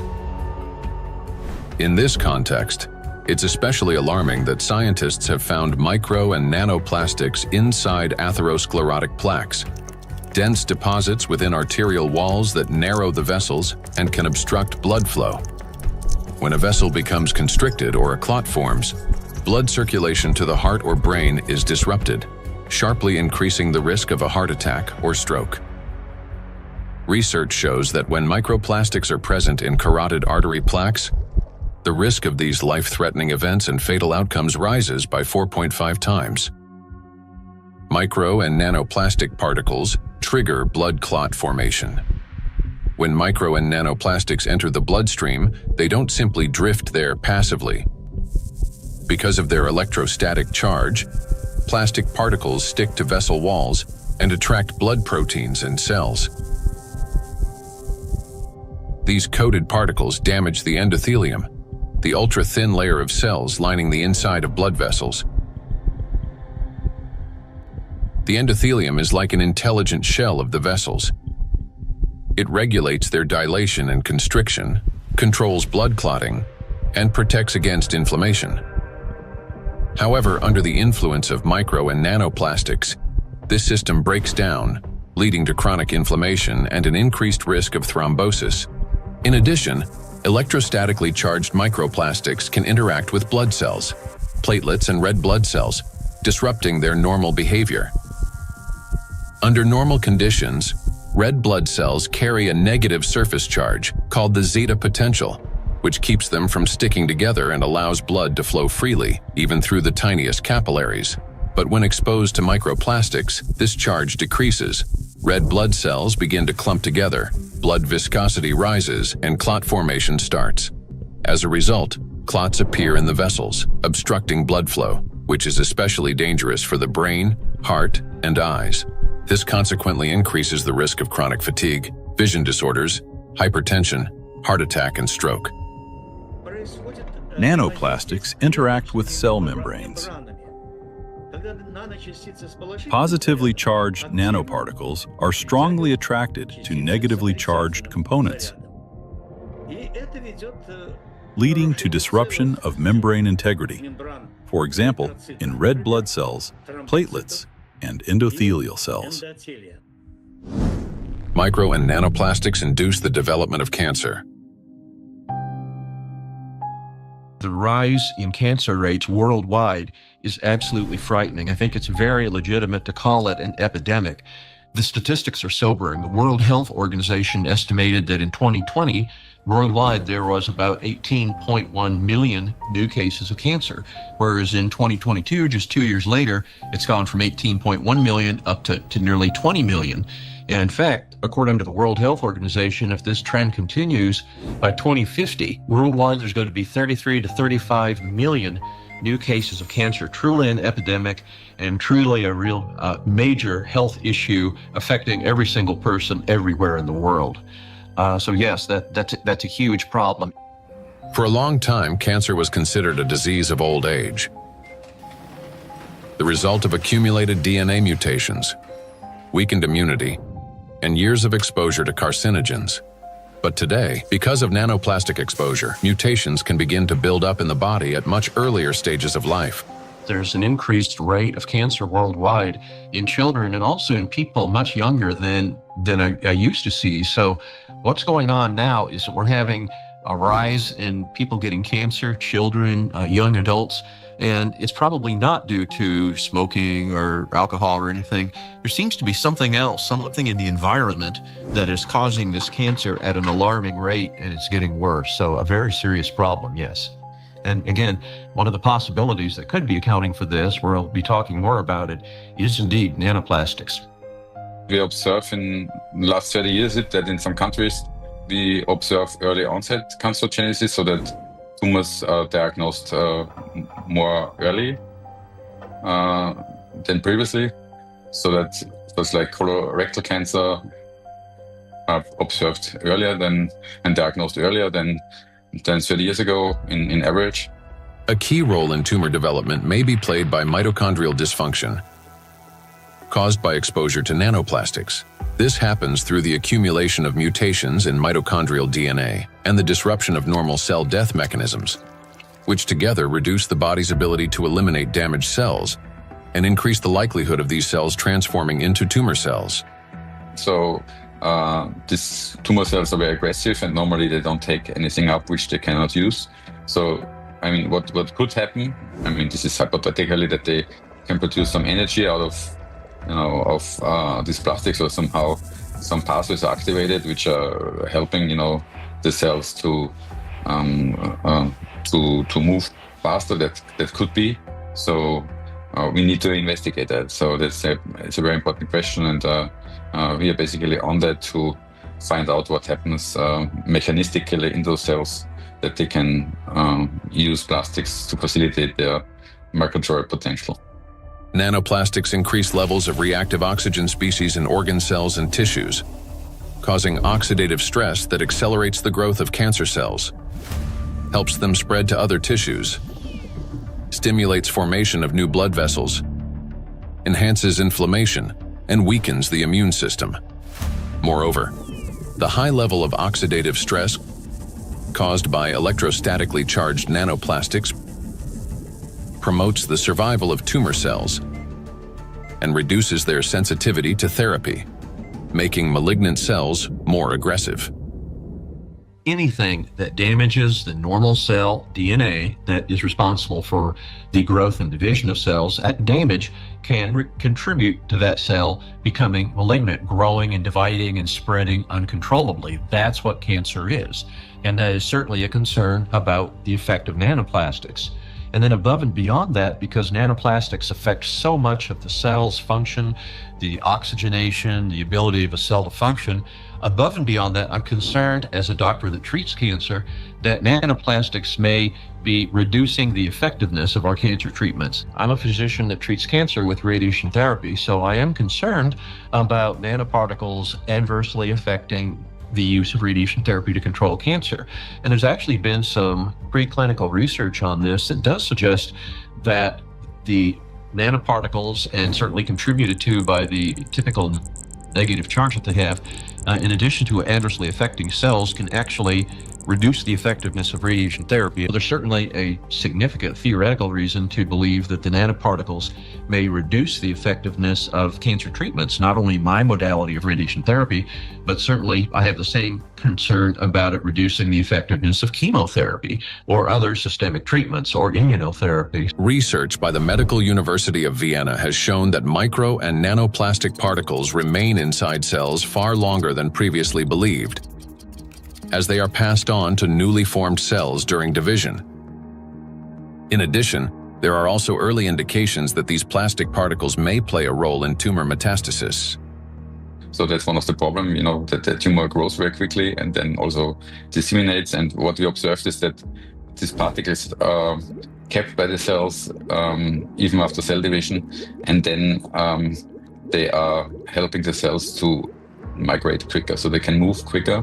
And that's a property which we also observe in tumor cells when they are in the body, so that they can move to other places and even metastasize. And so we have to assume that also in the body, that these tumor cells can basically use those plastics to proliferate and move around in the body. When I came to this plastic topic, I thought myself, that this is, we introduce here material which is potentially toxic, potentially accumulating over the years, over the decades of the centuries, so maybe for a very long time, affecting our health, but also the evolution. I not only mean the cancer evolution of how cancers originate, but even the evolution of new species and the evolution of the whole ecosystems. Nanoplastics affect every system in the human body. They act as a trigger, setting off a cascade of processes that lead to serious illnesses, all because of their electrical charge. Today, we know that nanoplastics play a significant role in the development of conditions that have become the leading causes of death worldwide. It may seem that the humanity has already faced its greatest threats: antibiotic resistance, autoimmune and neurodegenerative diseases, and cancer. Yet, there is something even more frightening than disease itself. Imagine living an ordinary life, feeling healthy, full of energy, going to gym, delivering a presentation, meeting friends. But then, a moment later, one suddenly dies. The body stops functioning as if someone has switched the lights off. Is there a link between MNPs and sudden death syndrome? Sudden adult death syndrome remains one of the most troubling and unexplained medical mysteries. A person may show no signs of illness, yet their life ends abruptly, leaving doctors and loved ones without an answer to the question, why? According to the World Health Organization, Sudden arrhythmic death claims about 5 million lives worldwide every year. In Europe and the US, it accounts for up to 20% of adult deaths from cardiovascular disease. Traditionally, the main causes have been hidden heart conditions, coronary artery disease, arrhythmia, cardiomyopathy. But in recent years, researchers' attention has increasingly been drawn to a new risk factor: exposure to micro and nanoplastics. In order to understand how nanoplastics can trigger processes that can lead to sudden death, let's recall what they can do. As we know, the most destructive property of nanoplastic is the electrostatic charge on its surface, which allows these particles to interfere with the transmission of electrical impulses between cells and distort the signals that coordinate the function of organs and the body as a whole. And because this same electrostatic charge can also disrupt mitochondrial function in every cell, leading to energy deficiency, inflammation, and ultimately cell death, the greatest danger arises in the most energy-consuming organs, the brain and the heart, where such disruptions can trigger sudden death syndrome. Our brain controls breathing and heart function through precise electrical impulses. If nanoplastic blocks or distorts these signals, the heart can cease to beat or breathing can stop. And this breakdown is not sudden. It results from a gradual accumulation of disruptions. That is, the signals from the brain's cardiovascular center become increasingly distorted and unstable, step by step, impairing the transmission of electrical impulses within the heart muscle. While this initially appears as arrhythmias, the heart beating too fast, too slowly, or irregularly, these malfunctions worsens and eventually reach a critical threshold, at which point the rhythm collapses and the heart stops. To those nearby, it may seem instantaneous, but in reality, the failure has been long developing over time. A similar process affects breathing. Signals from the brain's respiratory center, under the influence of nanoplastic's electrostatic charge, become progressively more erratic.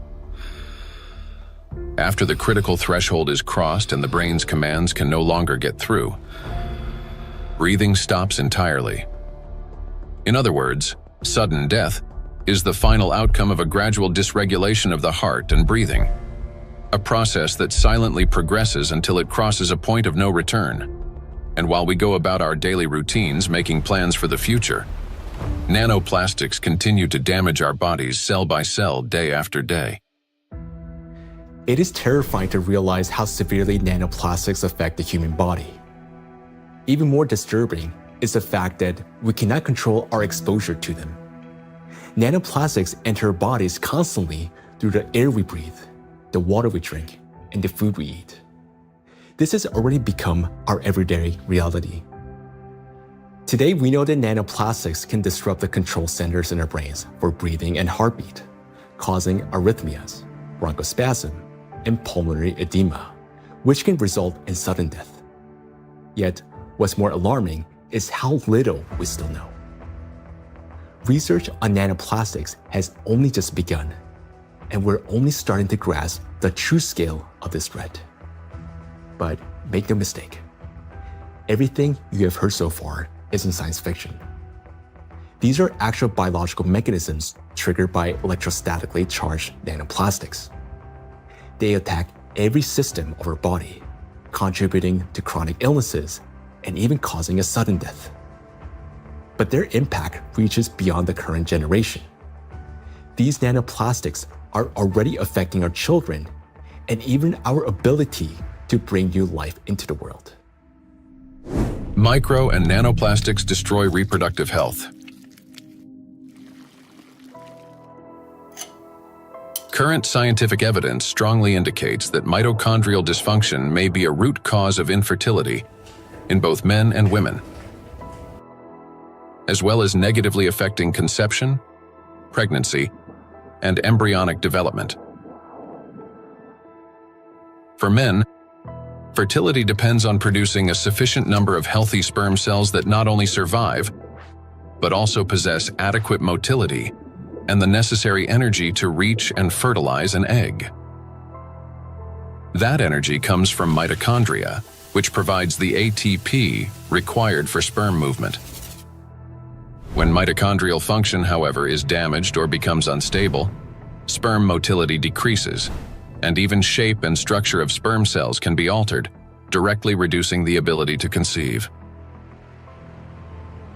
From 1973 to 2018, the global sperm count in men declined by more than 60%. We have maybe here two important points if it comes to fertility, because it's not, it's the additives definitely, and we know that for quite some time that additives have endocrine disrupting or may have endocrine disrupting properties, and that can influence the fertility, but also they can be part of the particles themselves, because the particles, you know, in many ways can have already added these endocrine disruptors, or they can also have them as the corona, so they can integrate them into the surface of the particles and then enter the body via the particles as a Trojan horse, basically. So you can have both ways. In studies conducted by Chinese scientists, microplastic was found in every semen sample. Its impact on sperm cells is both rapid and destructive. Within just 30 minutes of exposure, mitochondrial function is disrupted and DNA damage begins. This reduces sperm viability and makes conception nearly impossible. Animal studies have shown that micro and nanoplastics can accumulate in the testes, cause testosterone deficiency, and impair spermatogenesis. Micro and nanoplastics disrupt erectile function.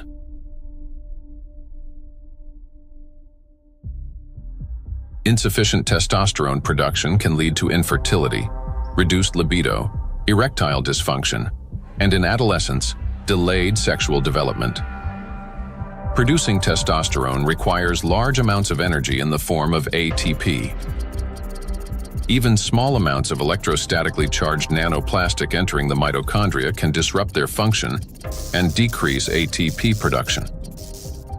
This, in turn, can lower testosterone levels by 60 to 70%. Such a drop impairs blood flow in the corpora cavernosa, the structures of the penis responsible for erection. As a result, this leads to erectile dysfunction and ultimately to impotence. In addition, electrostatically charged nanoplastic interferes with nerve impulse transmission, which means that even in a state of sexual arousal, an erection does not occur. This has been confirmed by research from Anhui Medical University in China. In animals with chronic microplastic intoxication, erectile function was impaired after just 1 month. Results of a national study in Japan showed that erectile function and sexual activity are declining among the younger generation. Every third man in Japan, which is about 14 million individuals, suffers from erectile dysfunction.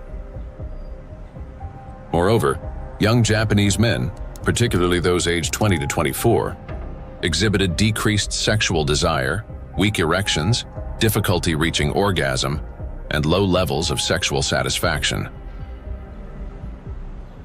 In fact, the prevalence of erectile dysfunction in the 20 to 24 age group was 26.6%, which is almost equal to the 27.8% observed in men aged 50 to 54. This alarming trend is not confined to Japan only. Global research confirms that symptoms of erectile dysfunction affect up to 75% of men worldwide, showing that this condition is widespread and can impact men of any age in any region. In 1995, more than 152 million men worldwide suffered from erectile dysfunction. According to scientists' estimates, within 30 years, this number will approximately double. So think about it.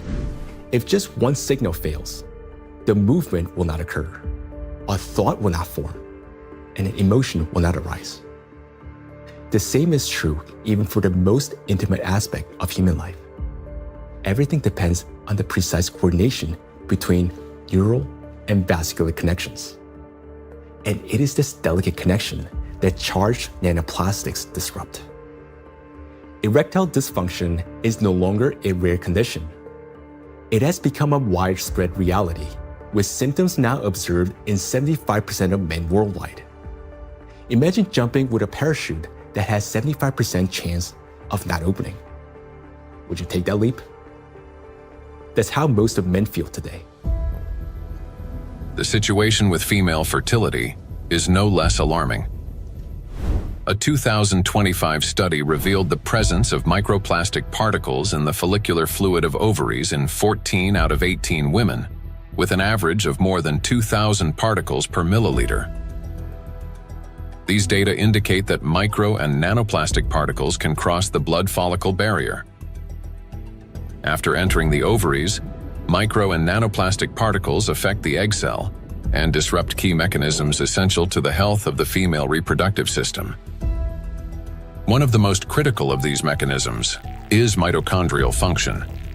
Each egg cell contains between 100,000 and 600,000 mitochondria, and the energy they produce is vital at every stage, from egg cell formation and maturation to fertilization, and the subsequent growth and development of embryonic tissues. Mitochondrial dysfunction caused by exposure to nanoplastics can impair egg cell maturation, reduce the likelihood of successful fertilization, and even lead to developmental arrest of the embryo. Accumulation of nanoplastics in reproductive organs can be one of the main causes of infertility. According to the World Health Organization, today, about 17.5% of adults, that is, about 1 in 6 people in the world, face infertility. Given the global spread of plastic pollution, Professor of Environmental Medicine and Reproductive Health, Dr. Shanna Swan predicts that by 2045, the world's population may become completely infertile. Micro and nanoplastics affect the emergence of life. During pregnancy, a woman's body creates ideal conditions for the growth and protection of the fetus. However, even the placenta, the body's primary barrier between mother and child, cannot stop plastic nanoparticles from crossing through. A research team led by Antonio Ragusa made a landmark discovery when they detected microplastic particles in the human placenta for the first time. Their findings showed that plastic can penetrate a place where no artificial material had ever been found before, the very environment where new life begins.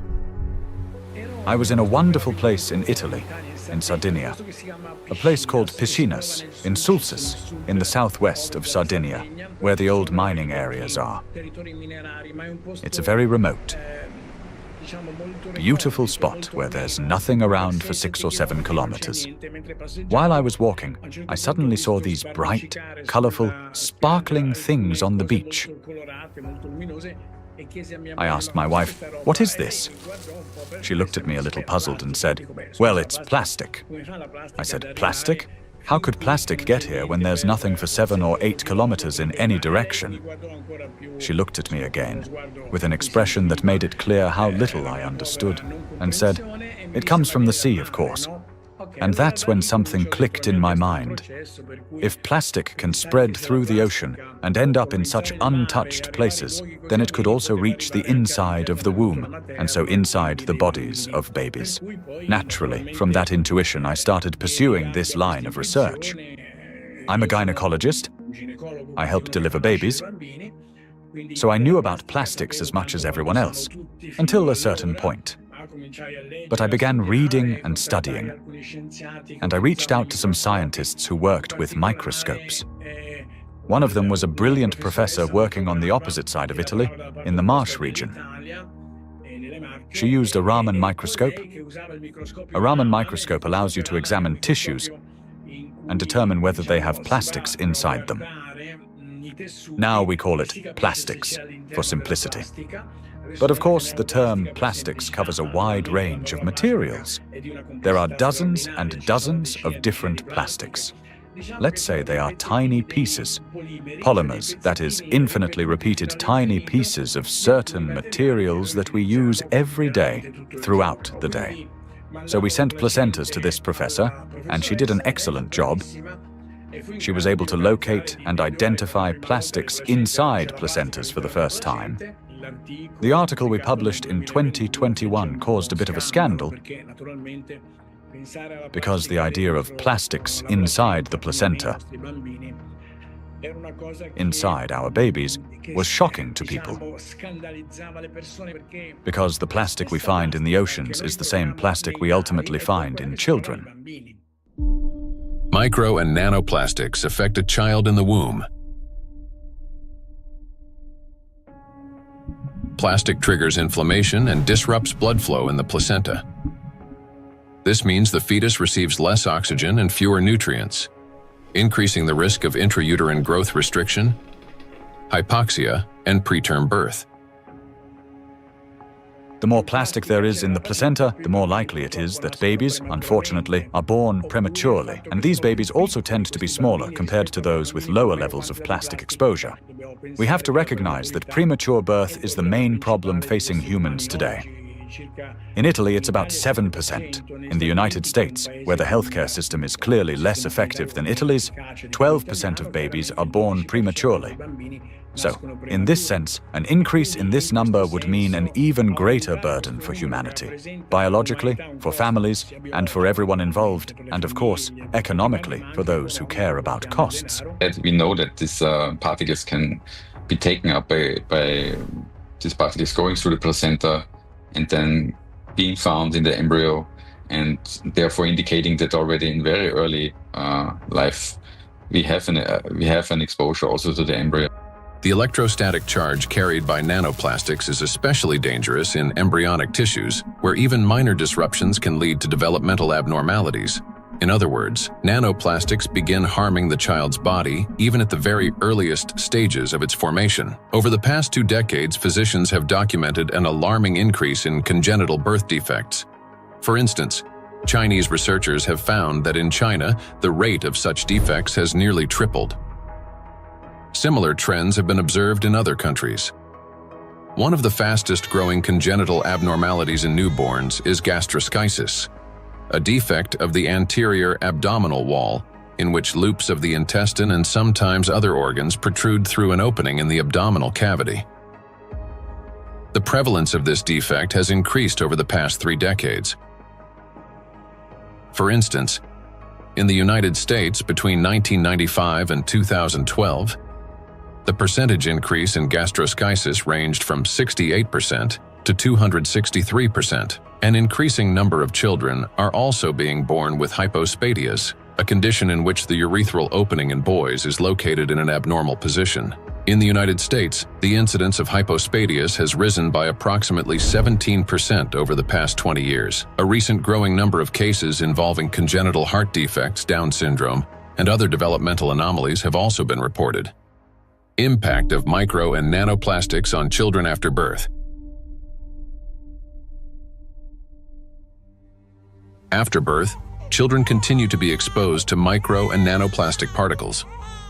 Plastic baby bottles, food packaging, and toys are all sources of contamination. When a baby bottle containing warm water is shaken, up to 16 million microplastic particles per liter can be released. Hot water and sterilization further accelerate this process.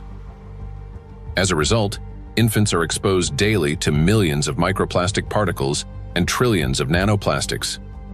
Scientists have even detected microplastic in human breast milk. Research has shown that nearly 40% of breast milk samples, one of the most essential sources of infant nutrition, already contain hazardous plastic microparticles. Due to their higher metabolic rate and breathing frequency, children take in more air, water, and food per unit of body weight than adults. Consequently, at the same level of environmental contamination, their bodies absorb higher doses of microplastic. Moreover, the protective barriers in a child's body are not yet fully developed. This means plastic particles can penetrate tissues more easily and accumulate at higher concentrations. For example, in children under 2 years of age, the ethmoid bone is not yet fully formed, and its openings are wider, allowing plastic particles to pass more easily through the olfactory nerves directly into the brain. Plastic is an infiltrator, and it's mainly children who are affected by it. In our scientific article that drew a lot of attention and was widely cited, we called them cyborg babies, meaning babies who are made of organic material, but also inorganic material like plastic. These babies are smaller. They generally have smaller brains, and very few end up with lower levels of plastic in their bodies. They're not completely free of it, since plastic is everywhere, but with lower levels of plastic. Because of the electrostatic charge of micro and nanoplastic particles, as well as the presence of bisphenols and phthalates, the endocrine and reproductive systems of children are particularly vulnerable. These substances interfere with the formation and development of the reproductive organs, potentially leading to infertility later in life. Given scientific projections that by 2045 humanity could face widespread infertility, children born after 2020 may have a high likelihood of being unable to conceive their own offspring. I have 2 little daughters, and for me personally, everything we have just heard is terrifying. The truth is that we still don't fully understand the catastrophic consequences of our children being exposed to micro nanoplastics. Or, as Dr. Ragusa put it, they have become cyborg children. We're only beginning to grasp the full scale of this reality. And it is truly heartbreaking to look at small children and realize that they may never be able to have children of their own. Not to mention that their lives are already at risk today. The immune system is also at risk. In early childhood, it is still learning to distinguish between friends and foes. Exposure to microplastics can disrupt this process, increasing the risk of allergies, eczema, food intolerances, and even autoimmune diseases. But it also has long-term consequences by which cell programming determines diseases that will then manifest themselves when a person reaches adulthood. That is, at 40 or 50 years of age. And these are diseases that are currently overwhelming, if not outright damaging, our world. They're the so-called non-communicable diseases: obesity, hypertension, diabetes, and metabolic syndrome. A child's brain is especially vulnerable in the first years of life, a critical period of rapid nervous system development when neurons are formed and complex neural connections are established. However, electrostatically charged nanoplastic can interfere with these delicate processes by inducing inflammation, damaging immature nerve cells, and impeding their development. As a result, memory, attention, and learning abilities may be impaired, and emotional instability can arise. Over time, this may manifest as anxiety, learning difficulties, and episodes of aggression. In addition, studies indicate a potential link between exposure to micro and nanoplastic and the development of autism spectrum disorders. Given the breadth of damage that electrostatically charged micro and nanoplastics can inflict on the human body, the scientific community may need to examine their possible role in the rapid rise of autism more closely. For me as a father, it is heartbreaking to realize how truly defenseless our children are. Micro and nanoplastics start affecting them from the very moment of conception, persist throughout fetal development, and continue their impact after birth. Unfortunately, the illnesses that we have already discussed are not the only conditions that micro and nanoplastics can trigger in children. According to statistics, sudden infant death syndrome is among the leading causes of mortality in infants under 1 year old. This is when a seemingly healthy baby dies unexpectedly, and the cause remains unknown even after all examinations. The number of such tragedies is rising rapidly. In the United States, for example, the number of sudden infant deaths has increased by 12% between 2020 and 2022. It is unbearably tragic when there's no way to protect a child. Micro and nanoplastics and sudden infant death syndrome. Since nanoplastics can cause chronic inflammation in any tissue they penetrate, they can disrupt the formation of neural connections even before birth, including in the regions of the fetal brain that control breathing and heart function. After birth, the damaging influence of electrostatically charged nanoplastics continues. An infant's nervous system is still developing and remains highly unstable.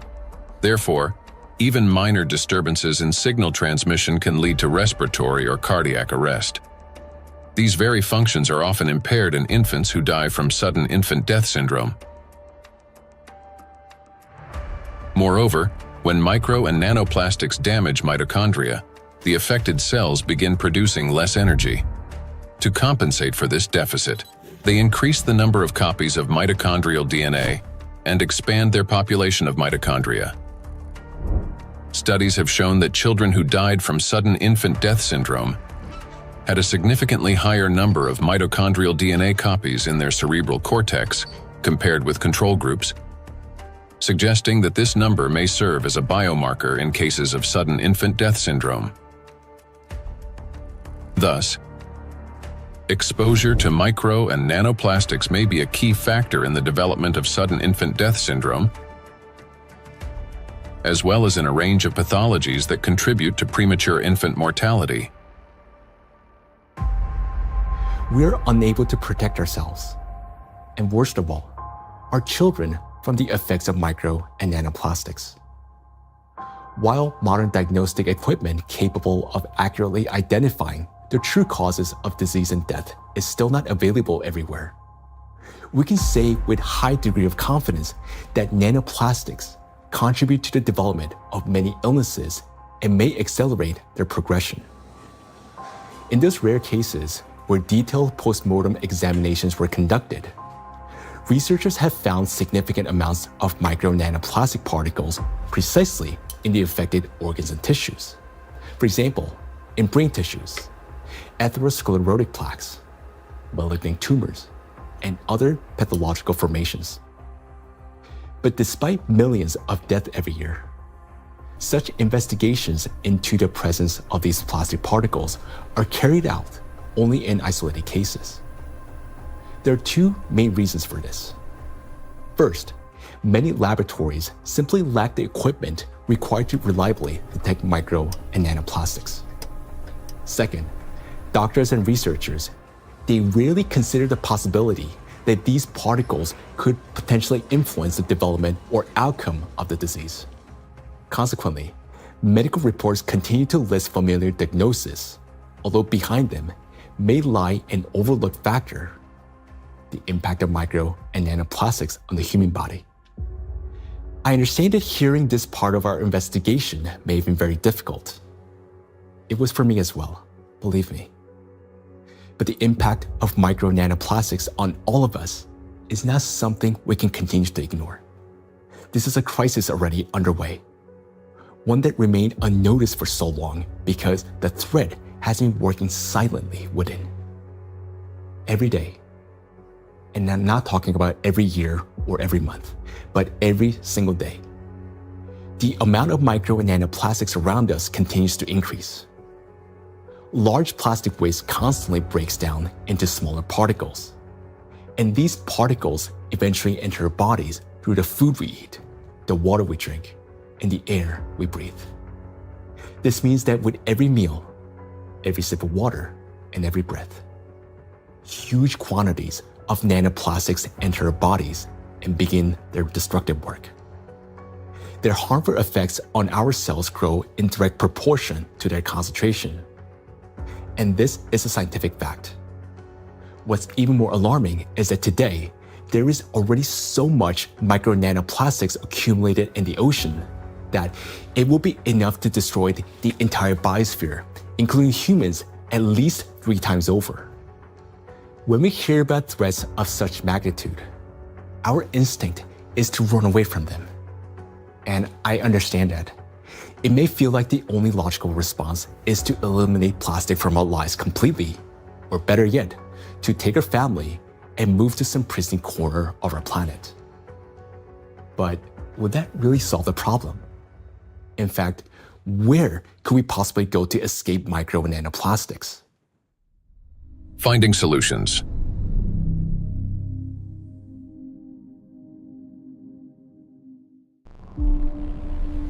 Exclusion zones.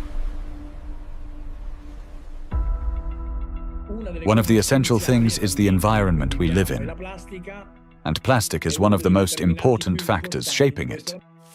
Micro and nanoplastics have now infiltrated every corner of the planet, yet their distribution is far from uniform.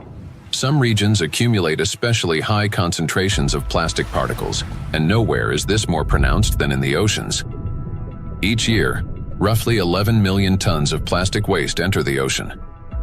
The equivalent of an Eiffel Tower made entirely of plastic plunging into the sea every 8 hours, or about 1,100 such towers annually. Initially, these towers consist of bottles, bags, fishing nets, and other plastic garbage. Over time, under the influence of sunlight, waves, and weathering, they fragment into billions of invisible killers, micro and nanoplastic particles. According to research, about 95% of small debris less than 5 millimeters in size is composed of plastics. The surface of the world's oceans is already covered with more than 350 trillion particles of microplastics, and the number continues to grow rapidly. However, the ocean depths hold countless trillions more, forming an invisible yet enormous area of contamination. And yet, that's not all. The sea breeze has become toxic. When waves break at the ocean surface, they generate countless bubbles. As these bubbles burst, they release not only salt crystals into the air, but also microscopic plastic particles. Carried by the wind, micro and nanoplastics scatter across the planet. The stronger the wind and the higher the sea foam, especially during storms, the more particles lifted into the atmosphere. Though invisible to the naked eye, the air around us is literally saturated with them. Each year, approximately 136,000 tons of microplastics are carried from the ocean to land by sea breeze. That is more than 370 tons every single day. In the atmosphere, plastics are transported thousands of kilometers by air currents. They settle in dew and fall to the ground with snow and rain. The coasts and coastal regions are the first to bear the impact. When people go to this seashore, okay, for holiday, for swimming, to receive some sunlight, they always send me pictures of microplastics because all the seaside are full of microplastics.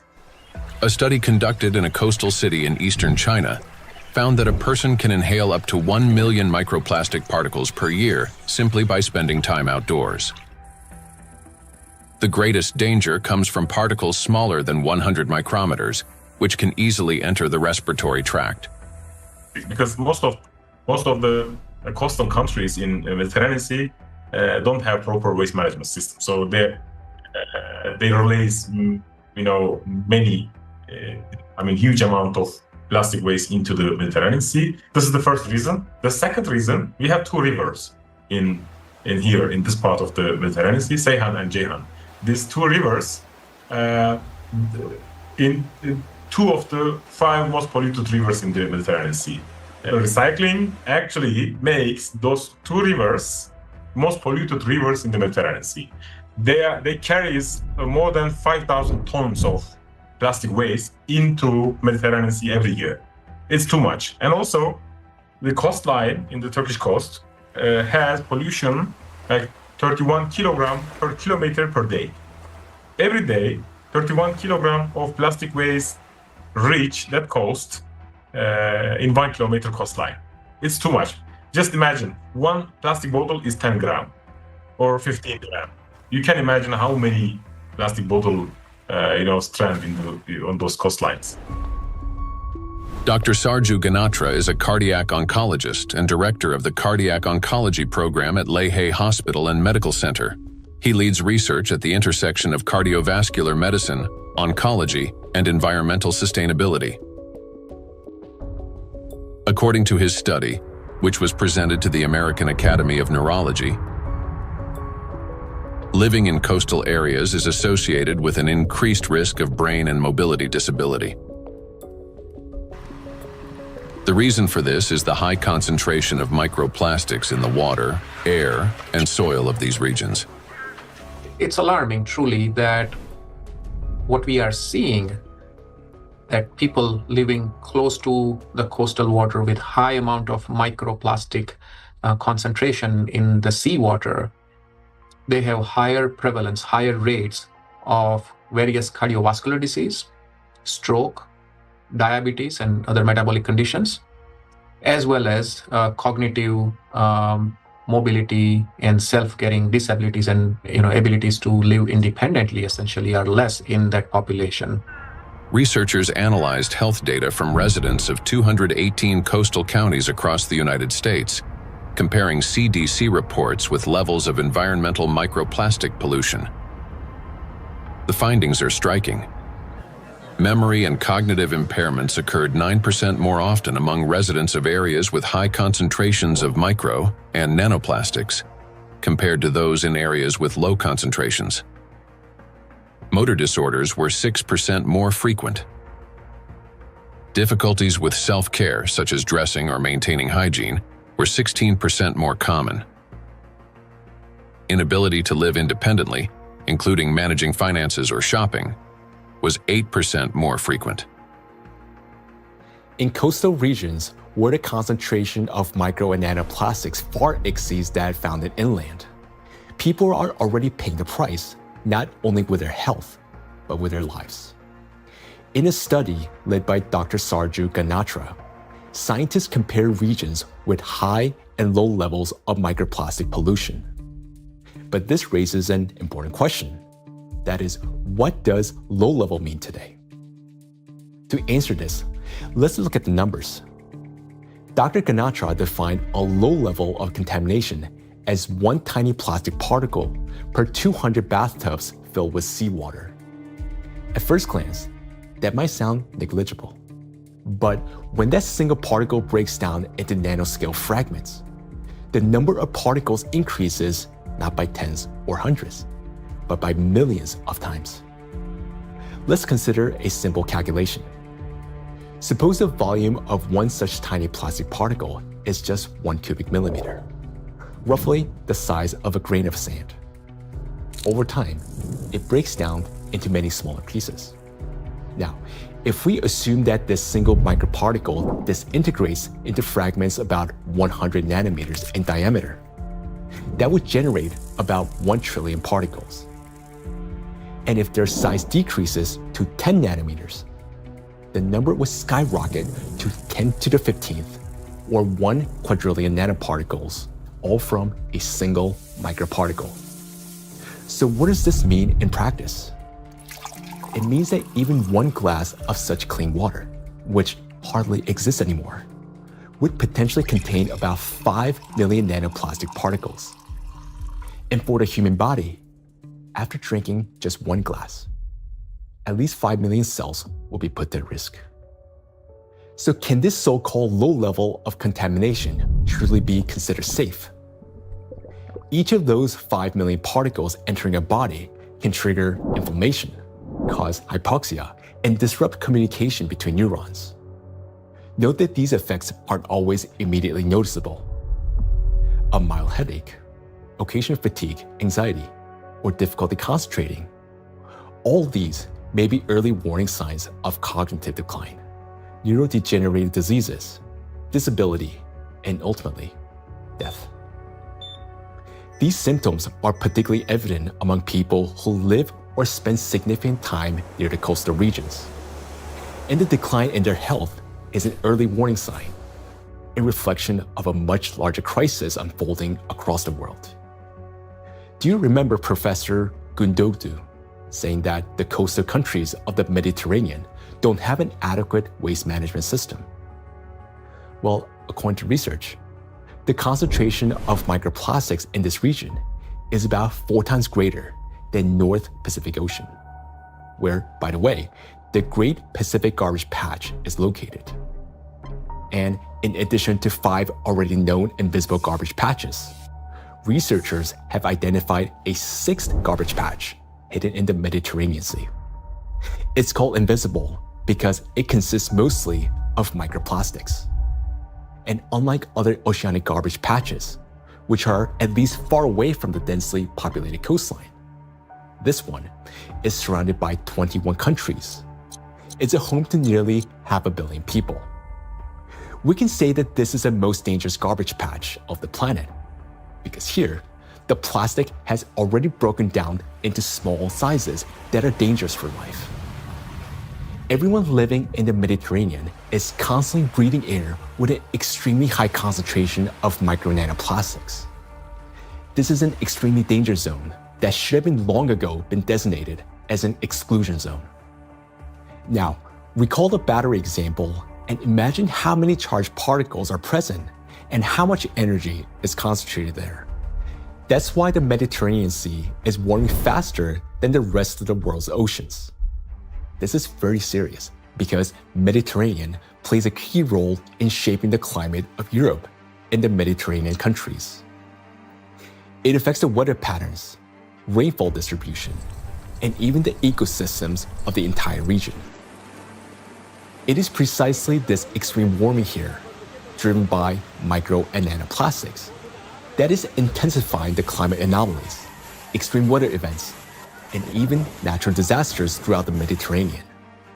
Meanwhile, the amount of micro and nanoplastics continue to rise with every passing minute. And what worries me personally is that people do not know this and continue traveling to these regions, often with their children, thinking that they're going there to rest and recharge, when in reality, they're entering a zone of extreme danger. So the things that once symbolized health, freedom, and luxury, a yacht on an open water, a villa by the sea, or even a private island in the ocean, they're now slowly turning into exclusion zones. For now, this problem is mainly recognized by scientists, but it will soon become impossible for the public to ignore. And when that moment comes, mass migration from coastal regions will be inevitable. Thus, if we fail to find a solution, the economic losses will be enormous, as the tourism industry will collapse and luxury resorts on the coast will be deserted. Yet, the threat doesn't end there, because the tiny plastics are constantly spreading by the atmospheric circulation and contaminating everything in its path. Borders just for human, not for particles. So all these small microplastics can travel long distances. We have done experiments on the samples in Siberia, on samples in the north and south and polar regions, and we found in many of those we found nanoplastics. So most of the areas that are considered pristine are at least episodically polluted by nanoplastics via air. We measure around 20 nanograms per cubic meter of air on average. And this is pristine and clean air, and you think it is nothing here, but it's actually almost always something. Today, forests are also at risk of becoming exclusion zones, as they've already turned into massive reservoirs of micro and nanoplastics. I understand that our instinct, especially as parents, is to search for cleaner and safer places like coastlines and forests where the air feels fresher.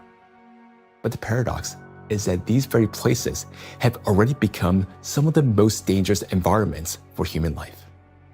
Let me give you an example. In a large city, an adult might inhale up to 106,000 microplastic particles during a 2-hour walk.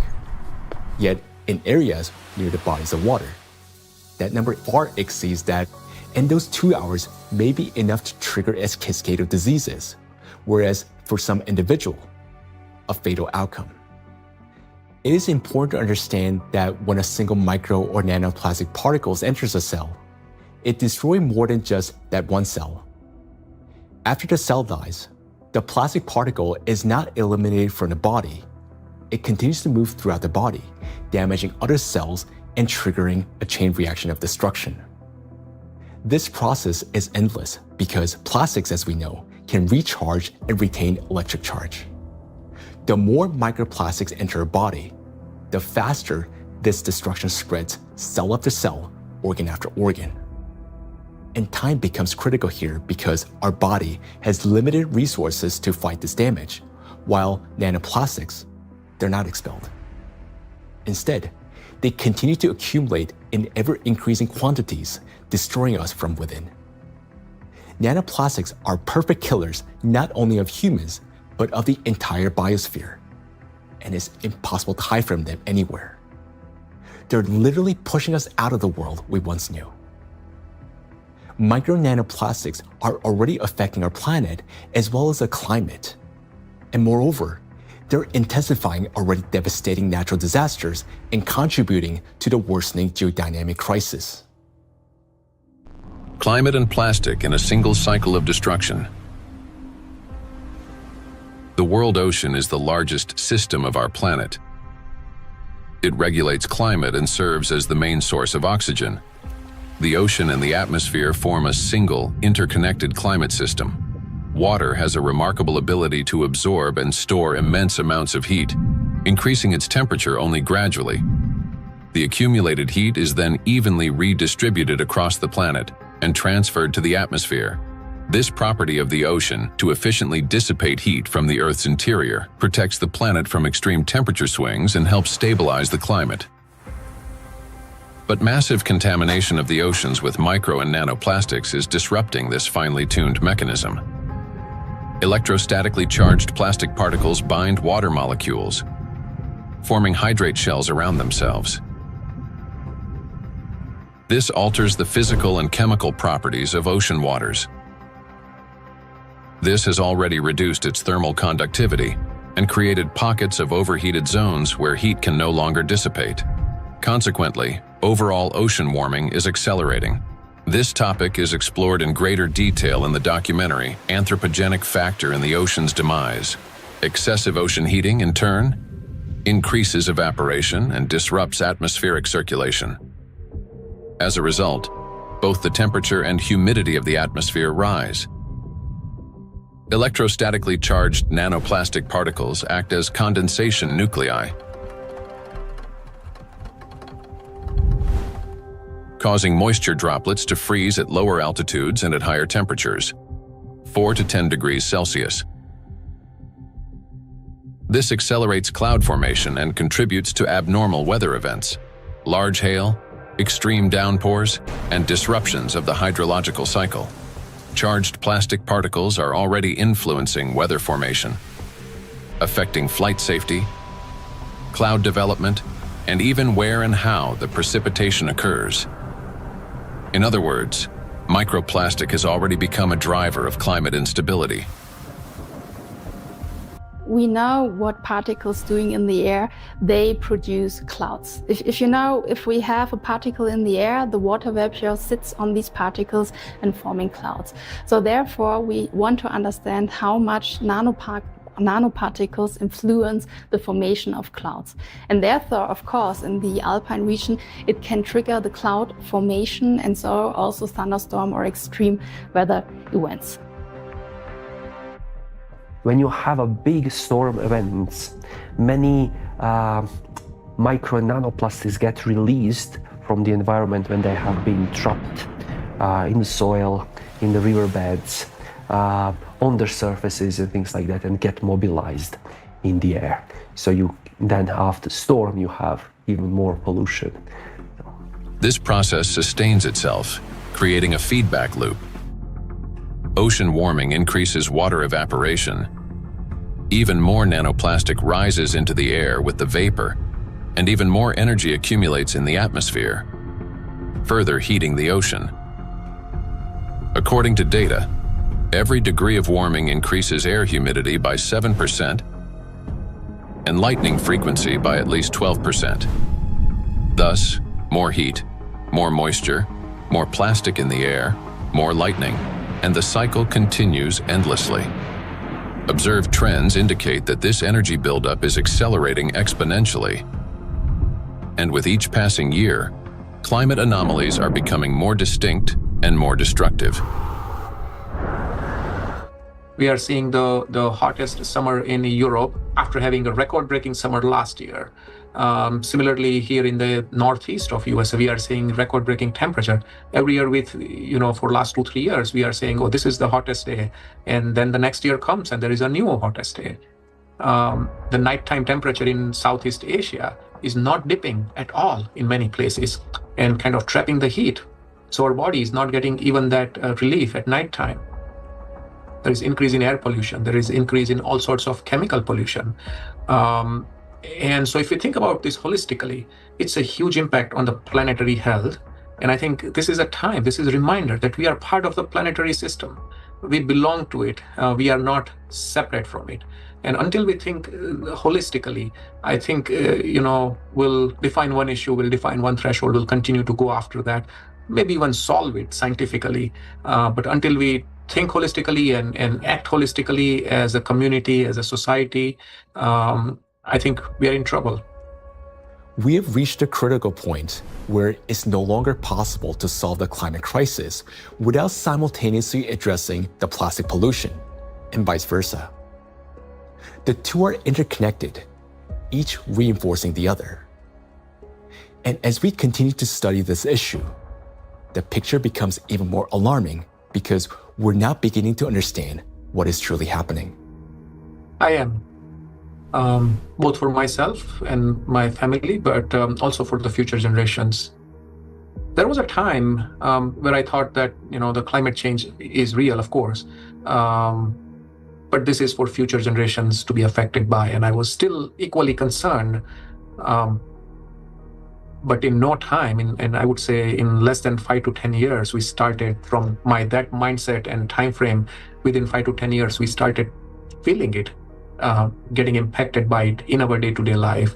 And so it's more concerning than ever before, and the timeline, which was predicted previously, has shortened exponentially.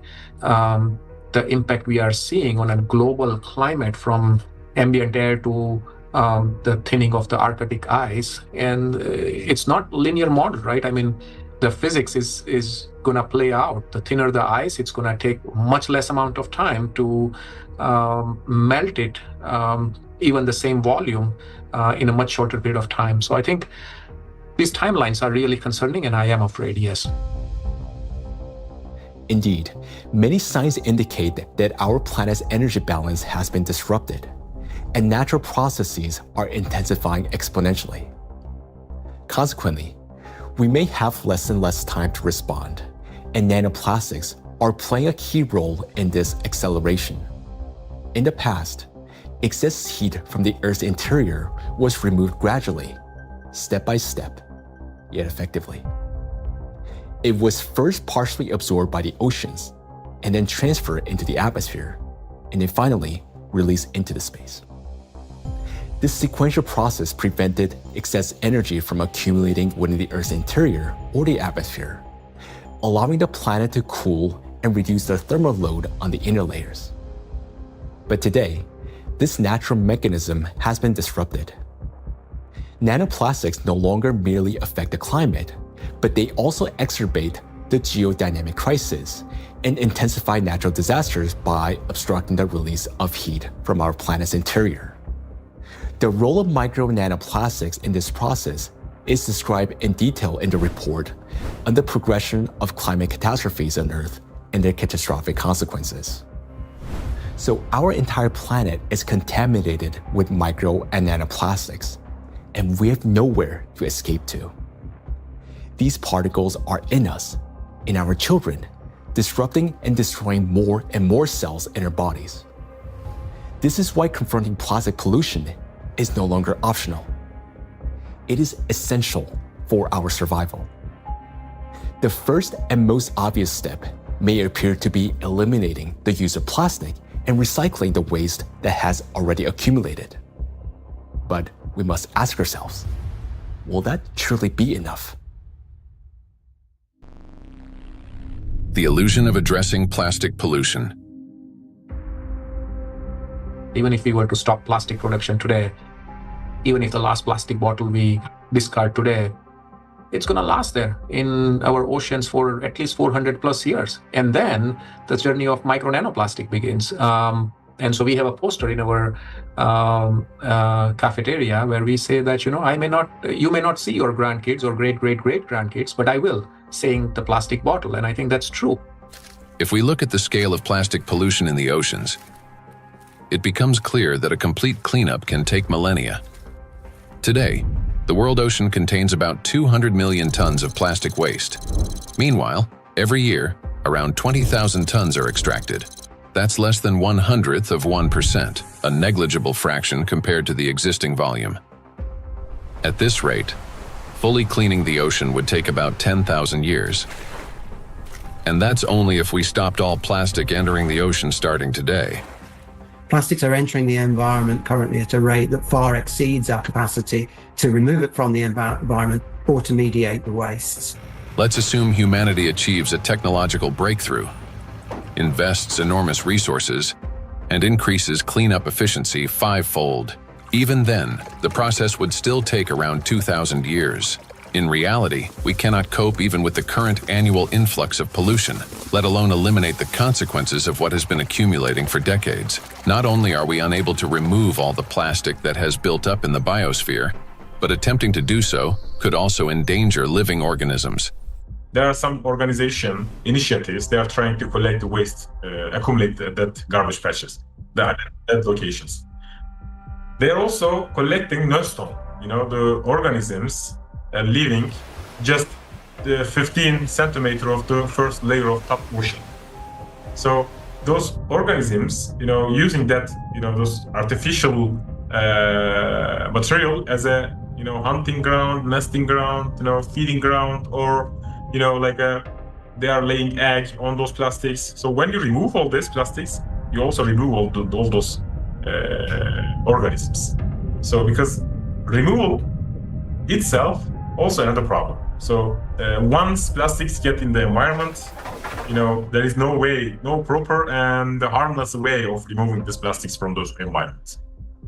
Moreover, a significant portion of plastics has already broken down into micro and nanoparticles that now lie on the seabed, drift through the water column, have entered the bodies of marine organisms, and become part of the global cycle of matter. These particles cannot be captured with nets or collected manually. This means that simple mechanical removal of plastics from the environment, even under the most optimistic scenario, will not solve the problem. We are no longer dealing with debris that can simply be picked up, but with nanoparticles carrying an electrostatic charge. This nanomaterial has already become embedded in every living thing on the planet. And even if we succeeded in removing every plastic bottle and every wrapper from the ocean, one question would still remain. What happens next? We still do not have a safe method for disposing of the mountains of plastic waste we would collect. There's mismanaged waste on land all around the planet in informal dump sites. Some waste has been incinerated, some of it commercially in incinerators that may or may not have appropriate screens and filters to collect associated chemicals that might be released. But of course, a lot is burnt in open burning scenarios in countries that are not wealthy enough to own the appropriate waste management facilities to deal with the plastic waste that is exported to them by other nations. And then some of it, of course, will have gone into so-called recognized waste management systems, but which might include burying it beneath the ground in landfill, where, of course, it could return to present problems in the future, or indeed incinerating it in commercial incinerators. But depending on the quality of incinerator, of course, there's concerns about the emissions from those incinerators. Burning plastics, whether in backyard fires or industrial incinerators, does not solve the problem. It merely transforms them into a more dangerous form. When heated or burned, large plastic items break down into micro and nanoplastics that disperse into the air, settle onto surfaces, and enter water and soil with precipitation. The apparent disappearance of plastic in flames is an illusion. Burning simply accelerates the fragmentation of plastic into the tiniest particles many times over, into the very micro and nanoplastics that pose the greatest danger to human health. And it is precisely these electrostatically charged particles that can penetrate deep into the body, including the brain and other cells, where they trigger a wide range of diseases.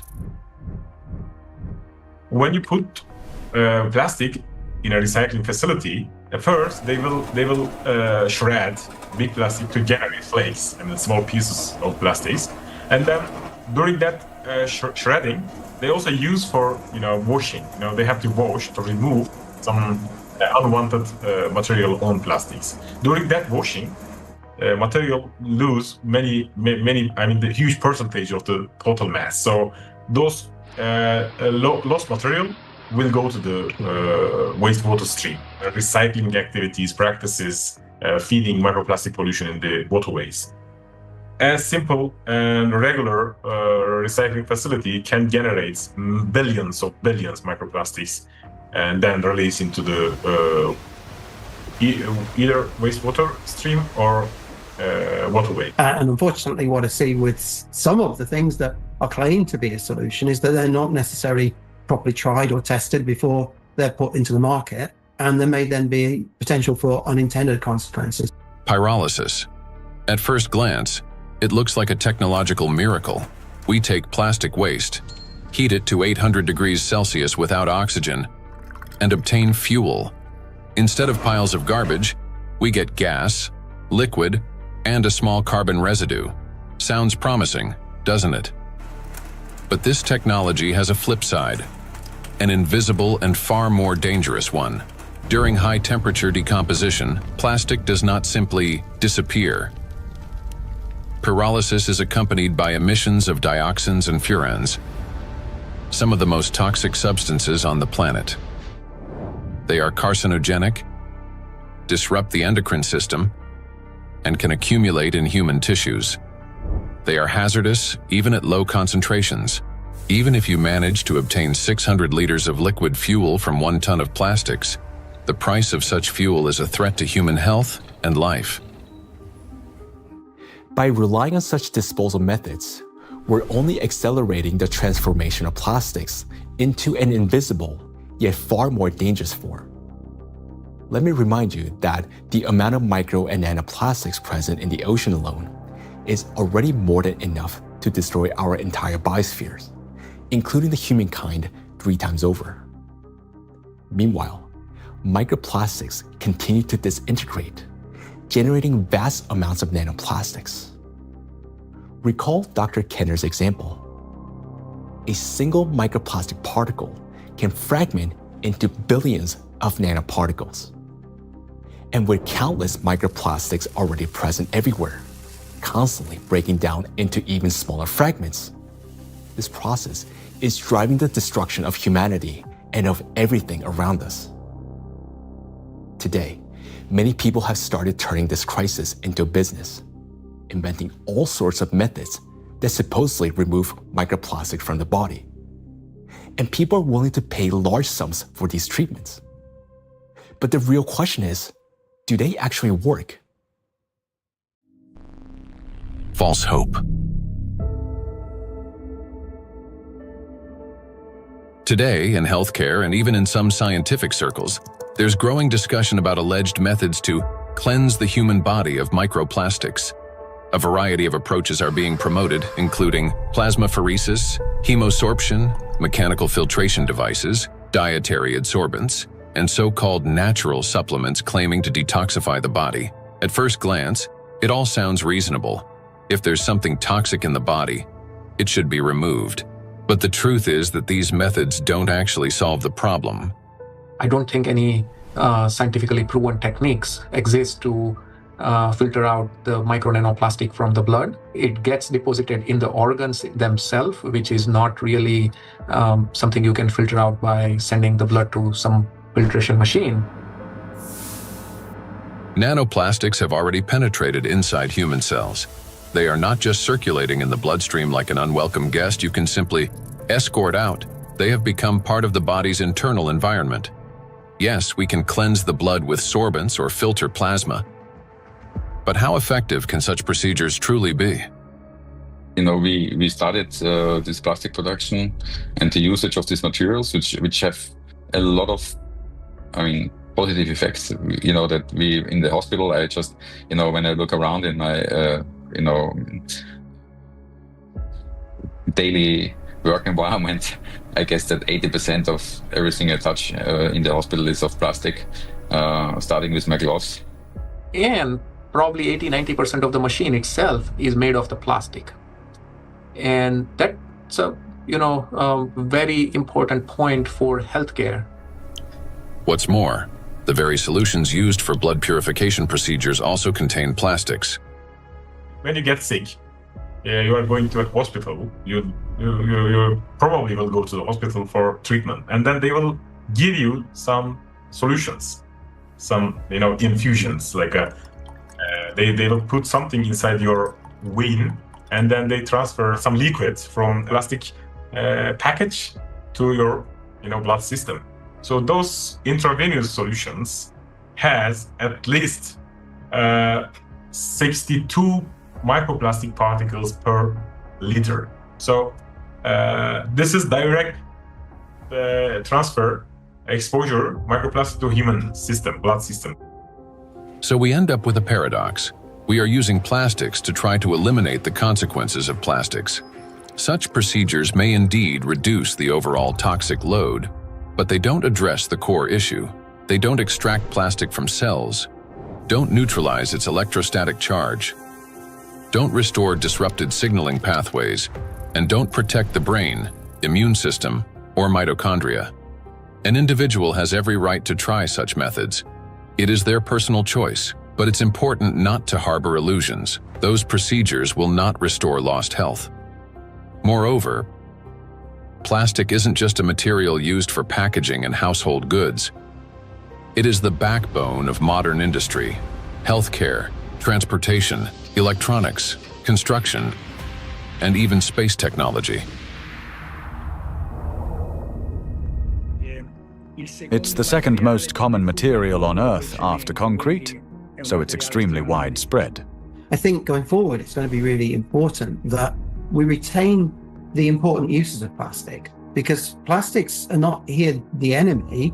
It's not a treaty about not producing plastics. It's a treaty about ending plastic pollution, not ending the production of plastics. And plastics have the potential to bring clear societal benefit.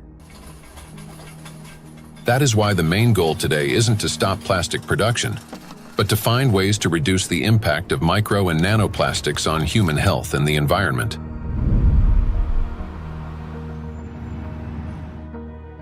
Creating false hope is extremely dangerous. It arises from a misunderstanding of reality and from basic ignorance. We must remember that the most dangerous plastic particles are those small enough to penetrate our cells. And once micro and nanoplastics enter our cells, they cannot be filtered out or removed. They become part of the body and slowly destroy us from within. The most serious problem is that we have no control over how much of this material enters us. Nanoplastics can even penetrate the skin, for example, when we swim in the sea or lie in the sun. And what can we do about nanoplastics that, once inhaled, travel directly to the brain and begin destroying neurons? Nanoplastics are among the most dangerous substances for the biosphere and for all life, including humanity. Yet, abandoning plastics altogether will be senseless because doing so would cause enormous global losses. Synthetic polymers, including plastics, form the backbone of countless modern industries, from medicine and nanotechnology to flexible electronics, neuromorphic hardware for AI, aerospace structures, automotive manufacturing, and construction. Their versatility, ease of shaping and processing, compatibility with other nanomaterials, and scalability have made them the foundation of our modern progress. The solution, therefore, is not to eliminate plastics, but to ensure that they no longer threaten life, And the real path forward begins with understanding precisely what makes nanoplastics so dangerous.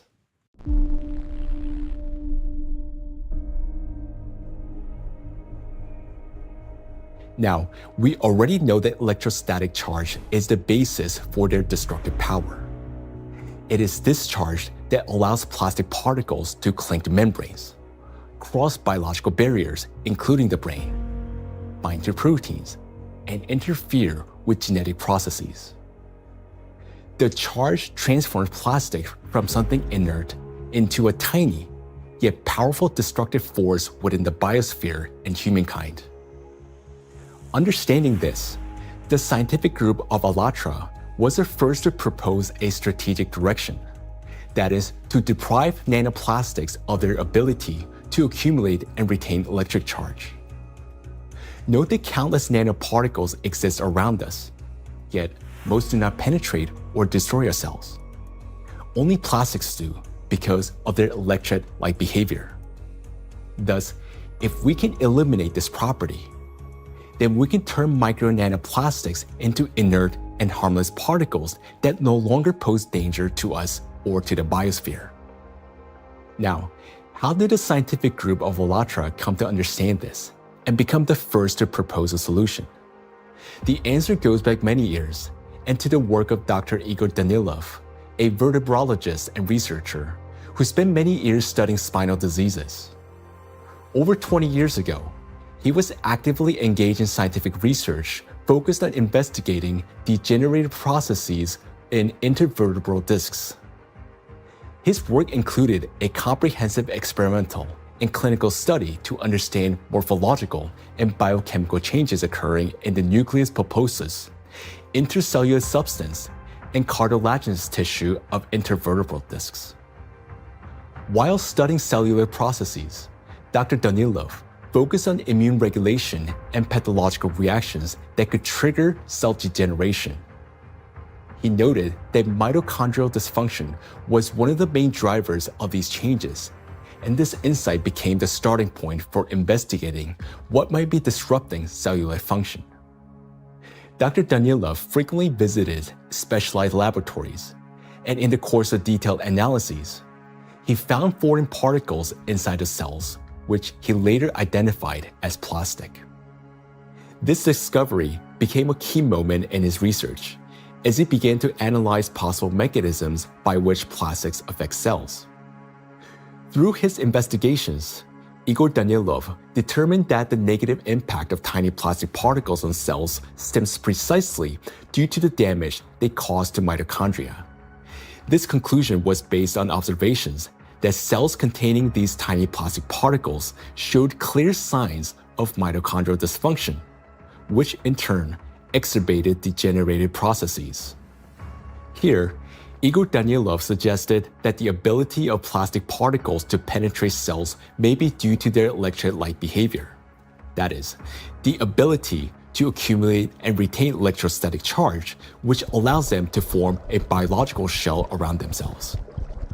This property enables the plastic particles to enter cells easily, avoid detection by the immune system, cross protected biological barriers, including the blood-brain barrier, disrupt normal cell function, and provoke degeneration and cell death.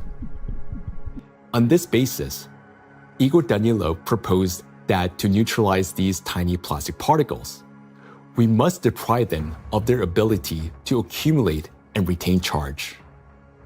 He shared his findings and projections about the harmful effects of tiny plastic particles with his colleagues from various medical fields, including surgeons, oncologists, cytologists, pathologists, and geneticists, as well as with biologists and chemists. Soon after, these specialists confirmed his alarming observation that these plastic particles do accumulate in critical organs in the body, such as the brain, heart, intestines, endocrine, and reproductive organs, where their presence can disrupt organ function and destroy our health. Igor Danilov's predictions were deeply concerning, especially in light of global trends, the rising production of plastics and the growing accumulation of plastic waste in oceans and ecosystems. Thus, More than 20 years ago, the scientific group of ALLATRA realized that micro and nanoplastics pose a serious threat not only to humans, but the entire biosphere.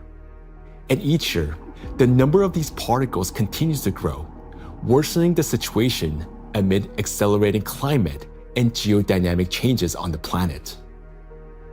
The implications are far-reaching.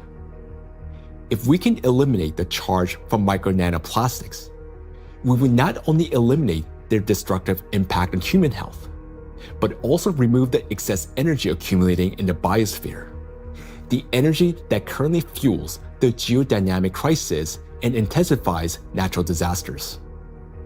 Thus, plastic would no longer act as a destabilizing factor, and many planetary threats could be mitigated at once if we can find a way to deprive nanoplastic of their ability to accumulate and retain charge.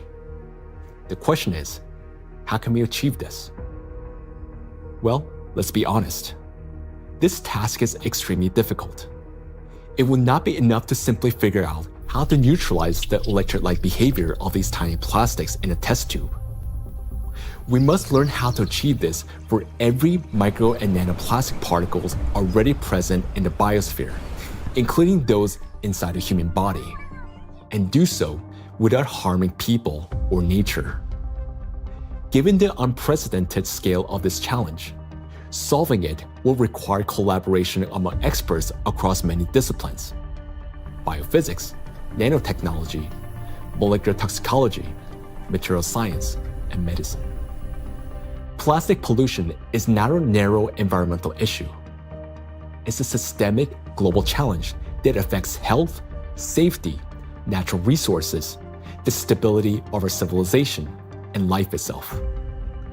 20 years ago, the scientific group of ALLATRA already recognized the danger of micro and nanoplastics and identified the underlying principle of how they could be neutralized. But to this day, we haven't found a way to achieve it. That is why ALLATRA calls for unification of the world's scientific potential, a message that is unfortunately often misunderstood. Uniting scientists doesn't mean locking them all in one giant laboratory until they find a solution. Rather, it means fostering open international collaboration where experts from different fields freely share knowledge and work together toward a common goal.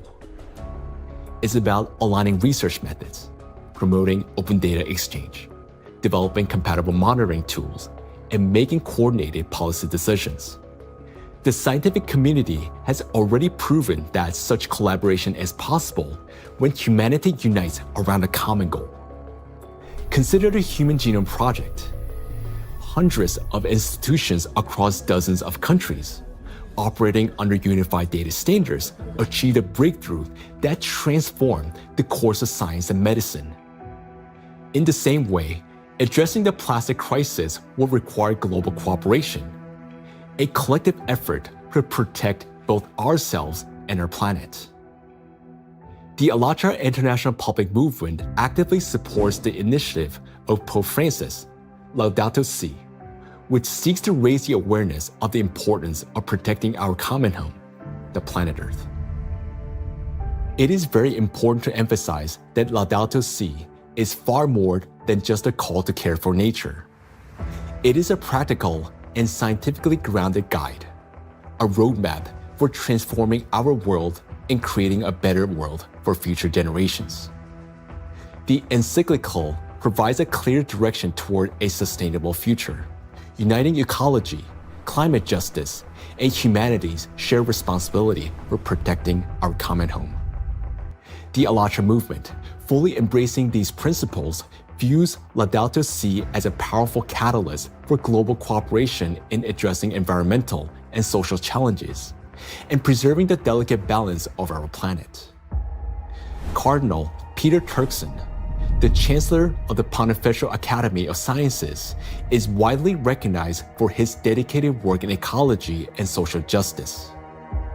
Thanks to his educational efforts and tireless advocacy, the encyclical is widely disseminated worldwide as a practical guide for safeguarding our planet.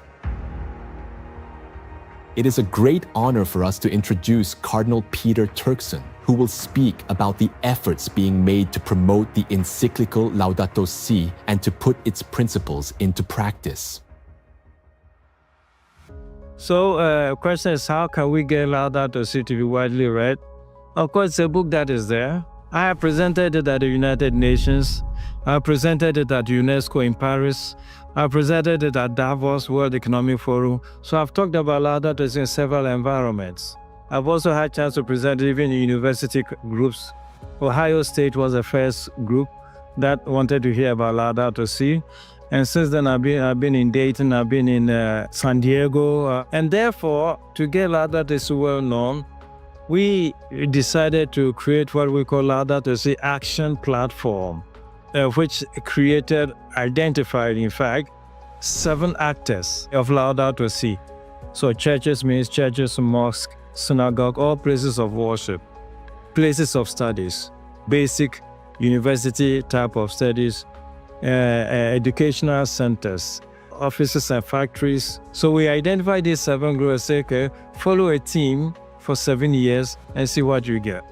Okay, all of that was to popularize the content of the encyclical Laudato Si and to encourage and enable people to put it into action or practice. So it's not just something written, but something that's actionable. And 10 years now, okay, this is 2025. Laudato Si was published in 2015. It's difficult to identify or talk about places we still have not heard of it. Personally, and from the point of view of us, we've had occasion to kind of talk about this to different audiences and constituencies, but I still would not say that because of that it's known worldwide and by everybody and for everybody. We've tried our best and we'll continue to talk about it. And Pope Francis, to give this a big push, decided to create what they call Borgo Laudato Si. Over here in Rome, another initiative to get it known has been the development of what they call Laudato Si Diploma. There are various initiatives trying to do this. And the moment we get this established in universities, it attracts a lot of young people. And so, it becomes an occasion to spread knowledge of Laudato Si words. For its scientific and social contribution to the protection of our planet, ALLATRA received the blessing of His Holiness, Pope Francis. This spiritual encouragement to continue working toward the preservation of our planet greatly inspired the participants of ALLATRA and motivated them to pursue a deeper research into the problem of nanoplastics, a growing threat to all humanity and its future. This effort resulted in the publication of the scientific report, Nanoplastic in the Biosphere, from Molecular Impact to Planetary Crisis. And this was presented for the first time in May 2025 at the International Conference of the Centesimus Annus Pro Pontifex Foundation in the Vatican by the President of ALLATRA, Marina Ovtsinova. This documentary is based in part on that scientific report. Such fundamental study into the threat of nanoplastics became possible through the international cooperation between the scientific group of ALLATRA and the Bolivian Catholic University, San Pablo. We are a research team from the Bolivian Catholic University, San Pablo in Cochabamba. Our work seeks to understand how micro and nanoplastics circulate through our environmental matrices, how they interact with other pollutants, and what implications this has for human health and the biosphere. As part of the academic cooperation between the Bolivian Catholic University, San Pablo, and ALLATRA, we jointly prepared the report, Nanoplastics in the Biosphere, From Molecular Impact to Planetary Crisis. For the first time, a single document brings together comprehensive data on how micro and nanoplastics spread through the biosphere, enter food chains, and harm human health and ecosystems. The report is the result of an extensive interdisciplinary analysis that encompasses ecological, climatic, medical, physical, and chemical aspects of the harmful impact that micro and nanoplastics exert on the biosphere and human health. The global threats facing humanity require united international action. And today, we have a clear direction. Thanks to the scientific group of ALLATRA, we not only recognize a problem, but understand its underlying physical nature, the electric charge that gives nanoplastics their destructive power. By addressing this cause, that is, by removing that charge and disarming the killer, we can give the biosphere and ourselves a chance to prevail. So we must use the time we still have. And this is not an exaggeration. Our cognitive abilities are rapidly declining, and this is serious. It is a result of nanoplastics accumulating in our brains. You may already notice it in yourself and those close to you. Unless we act, it will only worsen year after year. And now, you will learn why. The age of intellectual extinction. Throughout the 20th century, scientists observed a trend. Since 1932, IQ scores had been steadily rising. This phenomenon became known as the Flynn effect. However, among generations born after the 1970s, the rise in IQ has reversed to a gradual decline. Mandatory IQ tests for military personnel in various countries show a decline in scores since the mid-1990s. According to another study conducted between 2006 and 2018 at Northwestern University, Americans showed a decline in IQ across 3 out of 4 cognitive areas. This decline in average IQ has been termed the reverse Flynn effect. In 2025, the scores of U.S. high school students on major math and reading tests dropped to the lowest levels ever recorded. Their average math score was the worst since the current version of the test was introduced in 2005, while reading scores were the lowest since testing began in 1992. Similar trends have been observed in other countries. The steady decline in IQ continues to this day. Intelligence scores are no longer rising. They're slowly, but surely falling. But what lies behind this troubling trend? One important correlation stands out. The decline in average IQ coincides with the exponential rise in plastic production and pollution. Take a look at the graphs. The more plastic, and therefore the more micro and nanoplastics in the environment, the lower the IQ. This shows a clear link between increasing the amount of plastics and declining cognitive abilities. And that is deeply alarming. This isn't just a statistical correlation. As plastic production has skyrocketed, our daily exposure to micro and nanoplastics has risen with it. Charged plastic particles can easily pass through biological barriers, including the blood-brain barrier. Once inside the brain, nanoplastic particles accumulate not only in neurons, but also in glial cells, the very cells that nourish and protect neurons and help form neural connections. There are many more glial cells in the brain than neurons themselves. Electrostatically charged nanoplastic disrupts the function of glial cells, triggering inflammation and chronic stress, setting off a continuous cycle of destruction inside the brain itself. For the brain, chronic stress and inflammation are like a computer running on a critically low battery. When the battery is nearly drained but dozens of programs are still running, the system automatically switches to power-saving mode, shutting down energy-intensive applications to avoid overheating or freezing. Our brain works in a similar way.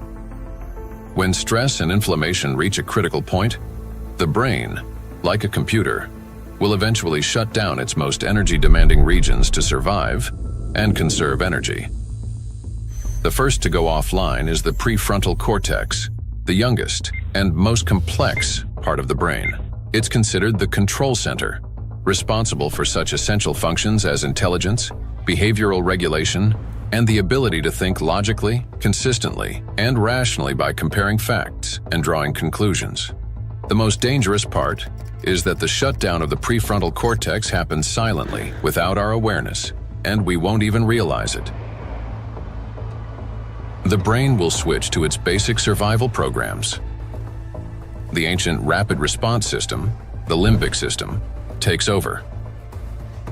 Its key structures, the amygdala and hypothalamus, trigger the fight, flight, or freeze reaction, fast, impulsive, and without time for reflection. These systems will still stay active for a while because the brain identifies them as critical for survival. As a result, rational decision-making gives way to panic. Creativity and intelligence are replaced by degradation and dullness. Empathy fades, replaced by indifference or aggression. Electrostatically charged plastic particles that enter the brain interact with neuronal membranes, activating microglia, and continuously fueling oxidative stress and chronic inflammation. Prolonged stress literally reshapes the brain. In the prefrontal cortex, the center of analysis and control, neural connections weaken and disintegrate. Similar changes occur in the hippocampus, the region responsible for memory and learning. Neural connections fade away, and the hippocampus deteriorates. In the amygdala, the centers of fear and anxiety, the opposite happens. Connections strengthen, anxiety and aggression intensify, and panic attacks may develop. The brain reorganizes itself. Instead of thinking and analyzing, it starts operating on instincts. In doing so, it loses the ability to recognize real danger and respond appropriately. This isn't a temporary reaction. It's a fundamental restructuring of the brain. The capacity for learning, cooperation, and rational decision-making declines. This may help explain global trends we see today in society. A decline in average intelligence, a rise in anxiety and depression, an increase in aggression, impulsivity, and issues in social relationships. As the amount of plastic in the environment continues to grow, the reverse Flynn effect will only become more pronounced. People won't just become less intelligent, they won't even realize it. They'll become captives of a reality distorted by their own brains. As a result, humanity will lose the ability to perceive the world, events, and even obvious threats adequately. They'll no longer be able to connect facts logically, and therefore will lose the ability to make sound decisions. That will mark the end of human thinking. Our cognitive decline is already underway. This is not a prediction, but reality. Plastics are making us less intelligent and less capable of responding to crises. They're damaging the regions of the brain that are responsible for memory, attention, problem-solving, and creativity.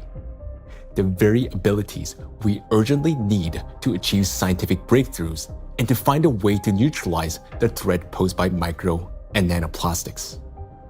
And we have very little time left to make the right decisions. Yet, the loss of intelligence is not the worst that awaits us. Prolonged exposure to micro nanoplastics and their accumulation in the brain that leads to gradual failure of even our most basic survival functions. In other words, we risk losing not only our ability to think, but our very ability to live. And if that sounds like an exaggeration, consider the bees. Because their body mass is much smaller, the concentration of plastics in their brains is much higher. They already live in the world that we are now rapidly entering.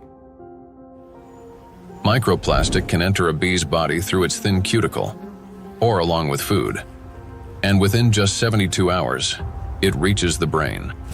From there, as in humans, it triggers synaptic damage, neuroinflammation, cell death, and neurotransmitter disruption. The bee loses body mass, its metabolism slows, and its immunity weakens.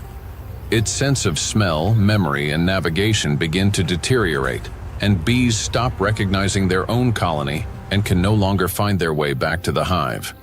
With prolonged exposure to nanoplastic, the damage becomes fatal. The bee's nervous system collapses under the strain, and some simply drop dead in mid-flight. Look at this photo. You can see the brain of a bee that has been penetrated by nanoplastics.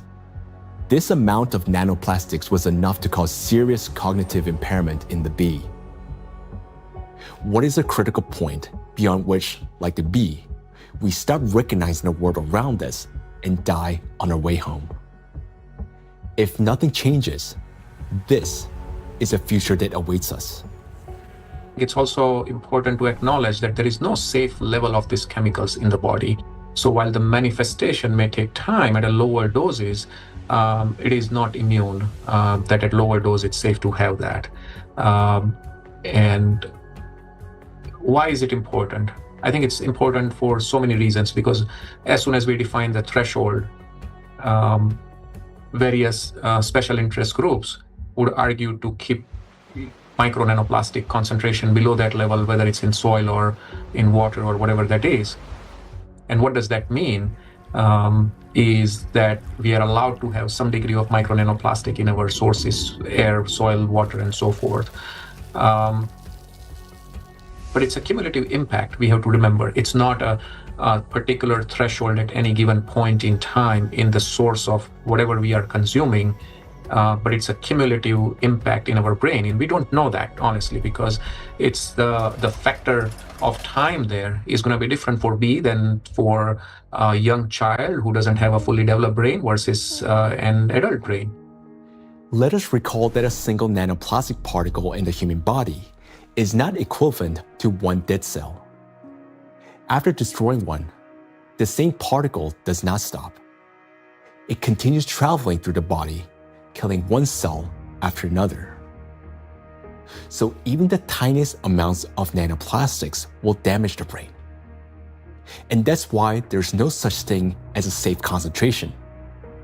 And there will never be. The only difference lies in the rate of destruction. That is, the more nanoplastics there are, the faster the process. These plastic particles destroy the biosphere and the cells within our bodies. They damage organelles and biomolecules, including mitochondria and DNA, leading to reduced energy production, genetic mutation, the breakdown of neural connections, and the disruption of brain signals that regulate our organs and vital functions. All of this happens imperceptibly as we go about our daily lives. Yet, inside the brain, a silent systemic destruction is already underway. The question is, will we as humanity recognize the full scale of this threat in time and find a way to strip micro and nanoplastics of their ability to accumulate and retain electric charge? A threat that must not be ignored. The more I've learned about nanoplastics and how widespread they are and their harmful biologic effects, the more I am really, really concerned about just exactly what's going on, how much it's going to affect now us and future generations, and it's very sobering. And I think it's very important that people need to understand that it's maybe not a big, plastic part which is out there somewhere, but it's the breakdown of those particles, even smaller, of these products, in all the time smaller particles, which is then the big danger for us, and that is, I think, something which needs to go into the head of people, because then and in their minds, so they understand that this is might be an avalanche which just comes down the road, but it will come.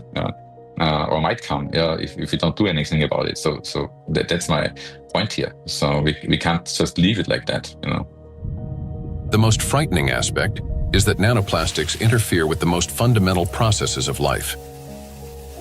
Their electrostatic charge breaks bonds, distorts bioelectric signals, and destroys the harmony that exists between cells and entire organisms. It also disrupts the impulse of life, the signal that links a bee to a flower, a tree to the forest, a neuron to the brain. It silences rhythms that have resonated in unison for centuries. This is a threat that cannot wait. It must be confronted now. It is a matter of survival. we can do as much, research, and scientific community does whatever it does, but until this alarm goes to the public, nothing will change, right? It's not a science problem anymore. Science has clearly shown what it wanted to show.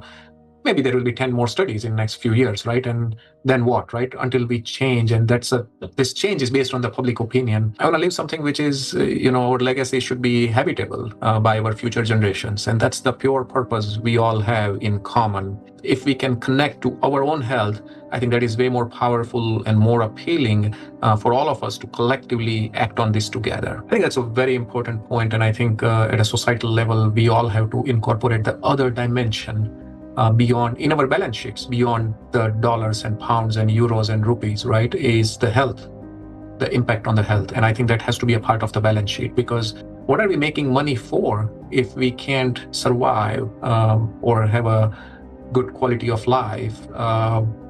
Then everything else is worthless for us and for the future generations. I think maybe a reason why I do that, to just show by example that we need to do that. It's my big, hope that I can contribute to a solution, and also to people thinking about it, talking about it, and acting accordingly to make this world a better place, and not just always a worse place for the future, especially for the next generations and for my son and for families, and of course all over the world to take care. And I'm trying to contribute the awareness of people, to explain, to show them the risks, and to make them understand the problem, the real extent of problem, to put them into action. So I just want to say one last word, that we only have one planet, and this planet is not single use, so we should consider this. For too long, we have lived under the comforting illusion that there's still time, that humanity will always have a chance to recognize, understand, and respond. But that time has passed already.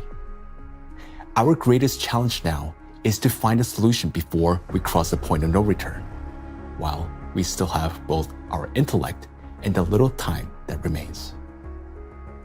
But for this to happen, all of humanity must first grasp the true scale of what is unfolding.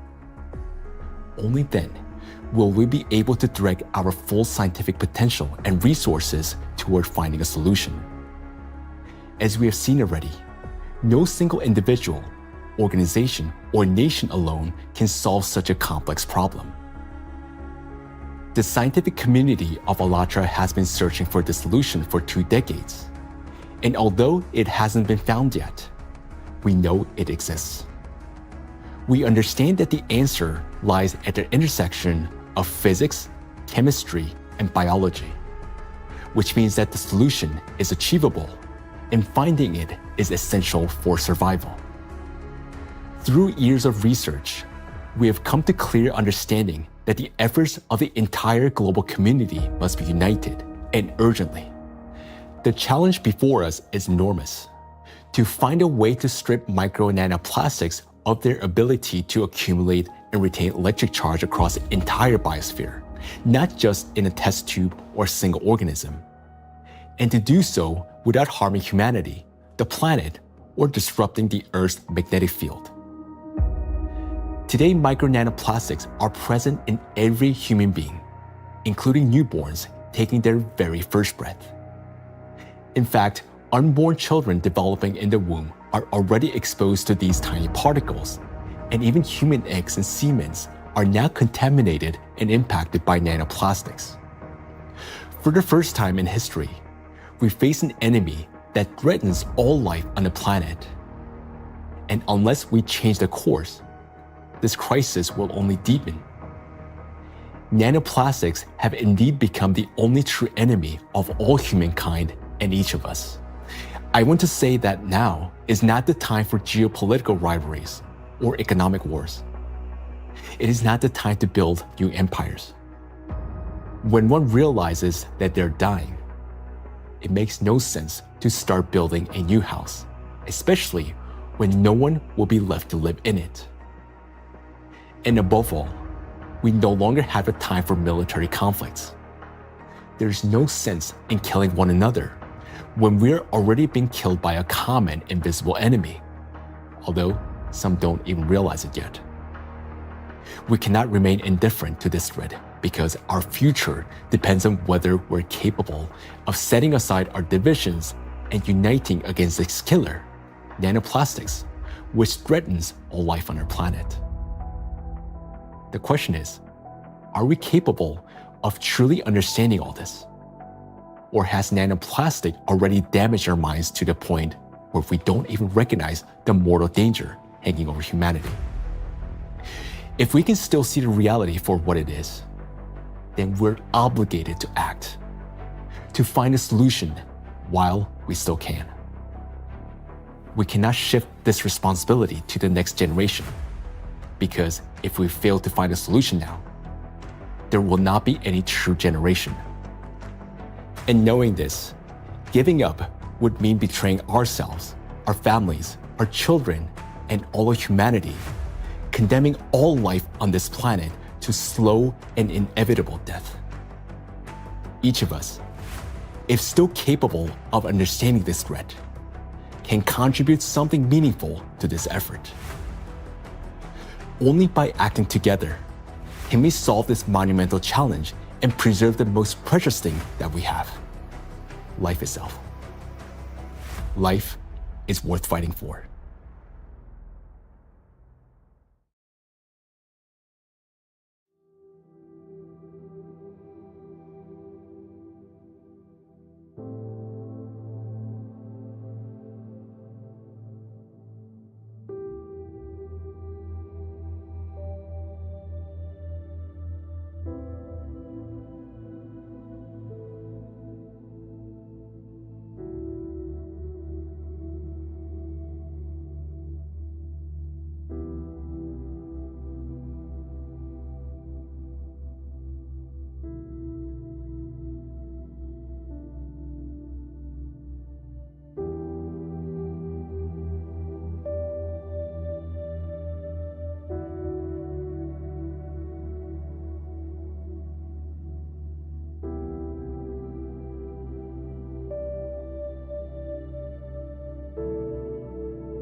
ALLATRA Global Research Center presents. We are seeing people being diagnosed earlier compared to 50 years ago. We are seeing people being diagnosed with more aggressive disease of various kinds.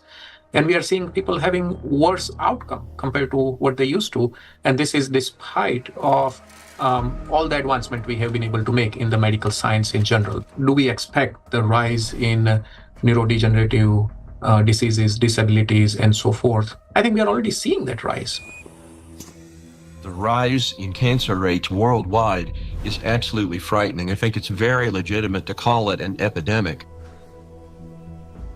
There's an increased rate of cancer worldwide in children and also in people much younger than I used to see. So what's going on now is that we're having a rise in people getting cancer, children, young adults, and it's probably not due to smoking or alcohol or anything. There seems to be something else, something in the environment that is causing this cancer at an alarming rate, and it's getting worse. So a very serious problem.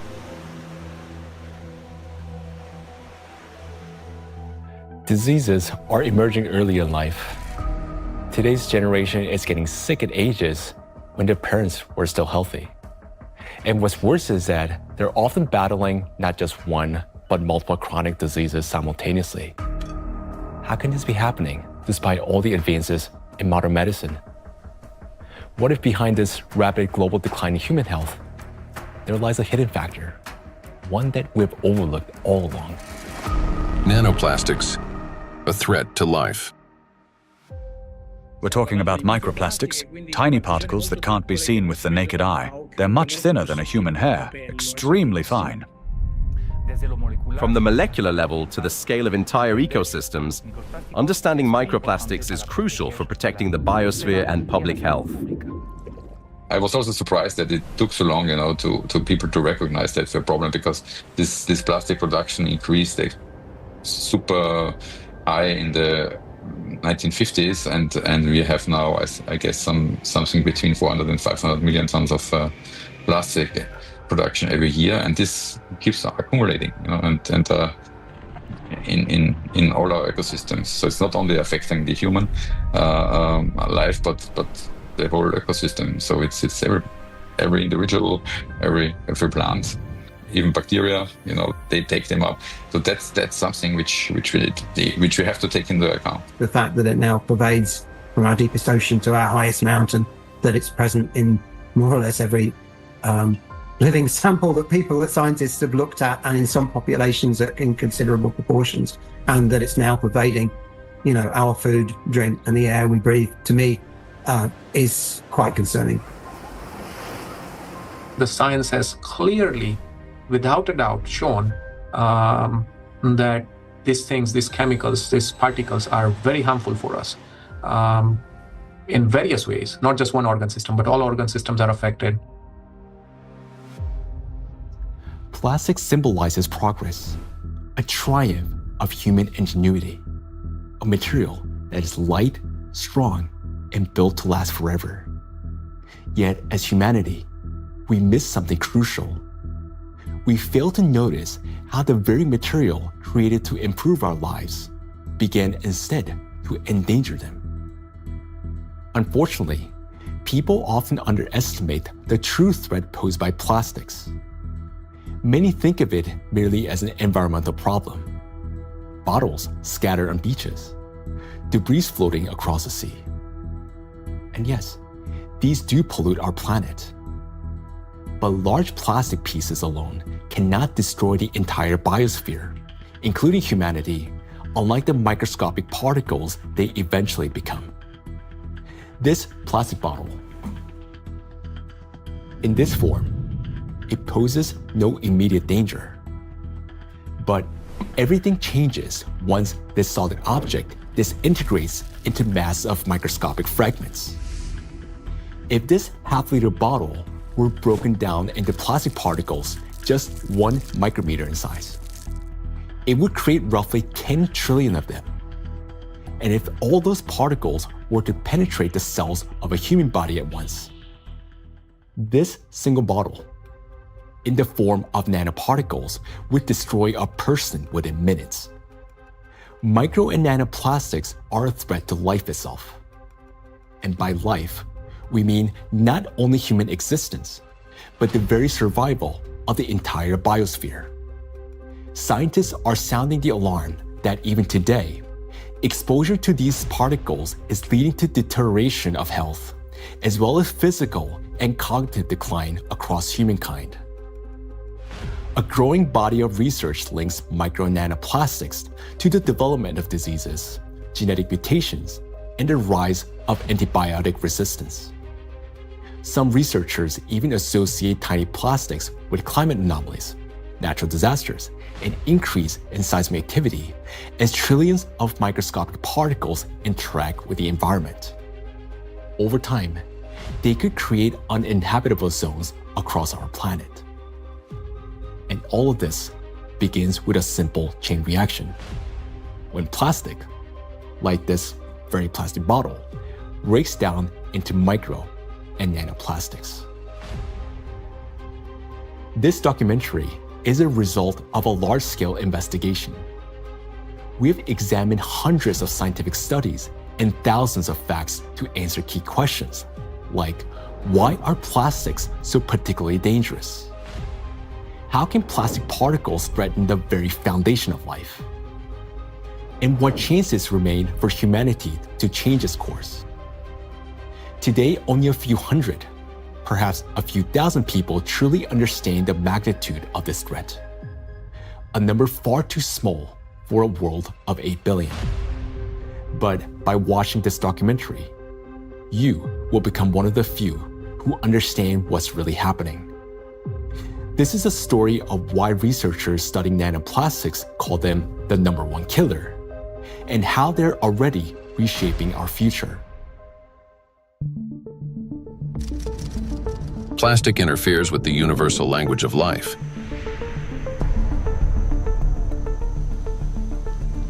We are living in an era when life on Earth is disappearing faster than ever since the age of the dinosaurs. Currently, the extinction rate of species is 1,000 times higher than the natural extinction rates, making our time one of the most devastating periods in all of history in terms of biodiversity loss. The sixth mass extinction is already underway. The modern world is plunging into a biological collapse, like the ones in the past that wiped out up to 90% of all living creatures on the planet. While past global catastrophes were driven by volcanic eruptions or meteor impacts, today a new factor has joined these forces of nature. An invisible enemy created by humans, capable of destroying all life. Plastics are everywhere.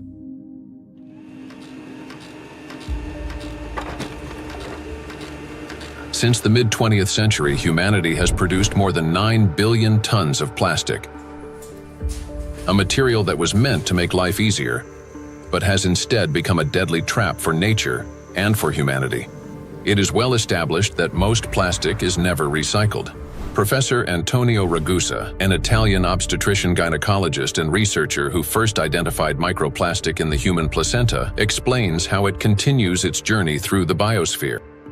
Of the millions and millions of tons of plastic we produce, less than 10% gets recycled. More than 90% is dumped into the environment. And when plastic gets dumped into the environment, it slowly breaks down into smaller and smaller particles, eventually becoming very small, microplastics, or even tiny nanoplastics. These particles travel down rivers, reach the seas, spread throughout the oceans, and enter the fish we later eat, so they end up back inside us. The problem of microplastics has long been observed in ecosystems across the globe. Professor Sedat Gündoğdu of Çukurova University in Turkey, founder of a research group on microplastics and expert in marine biology and Mediterranean microplastic contamination, speaks about this growing concern. I'm working on fish biology mostly,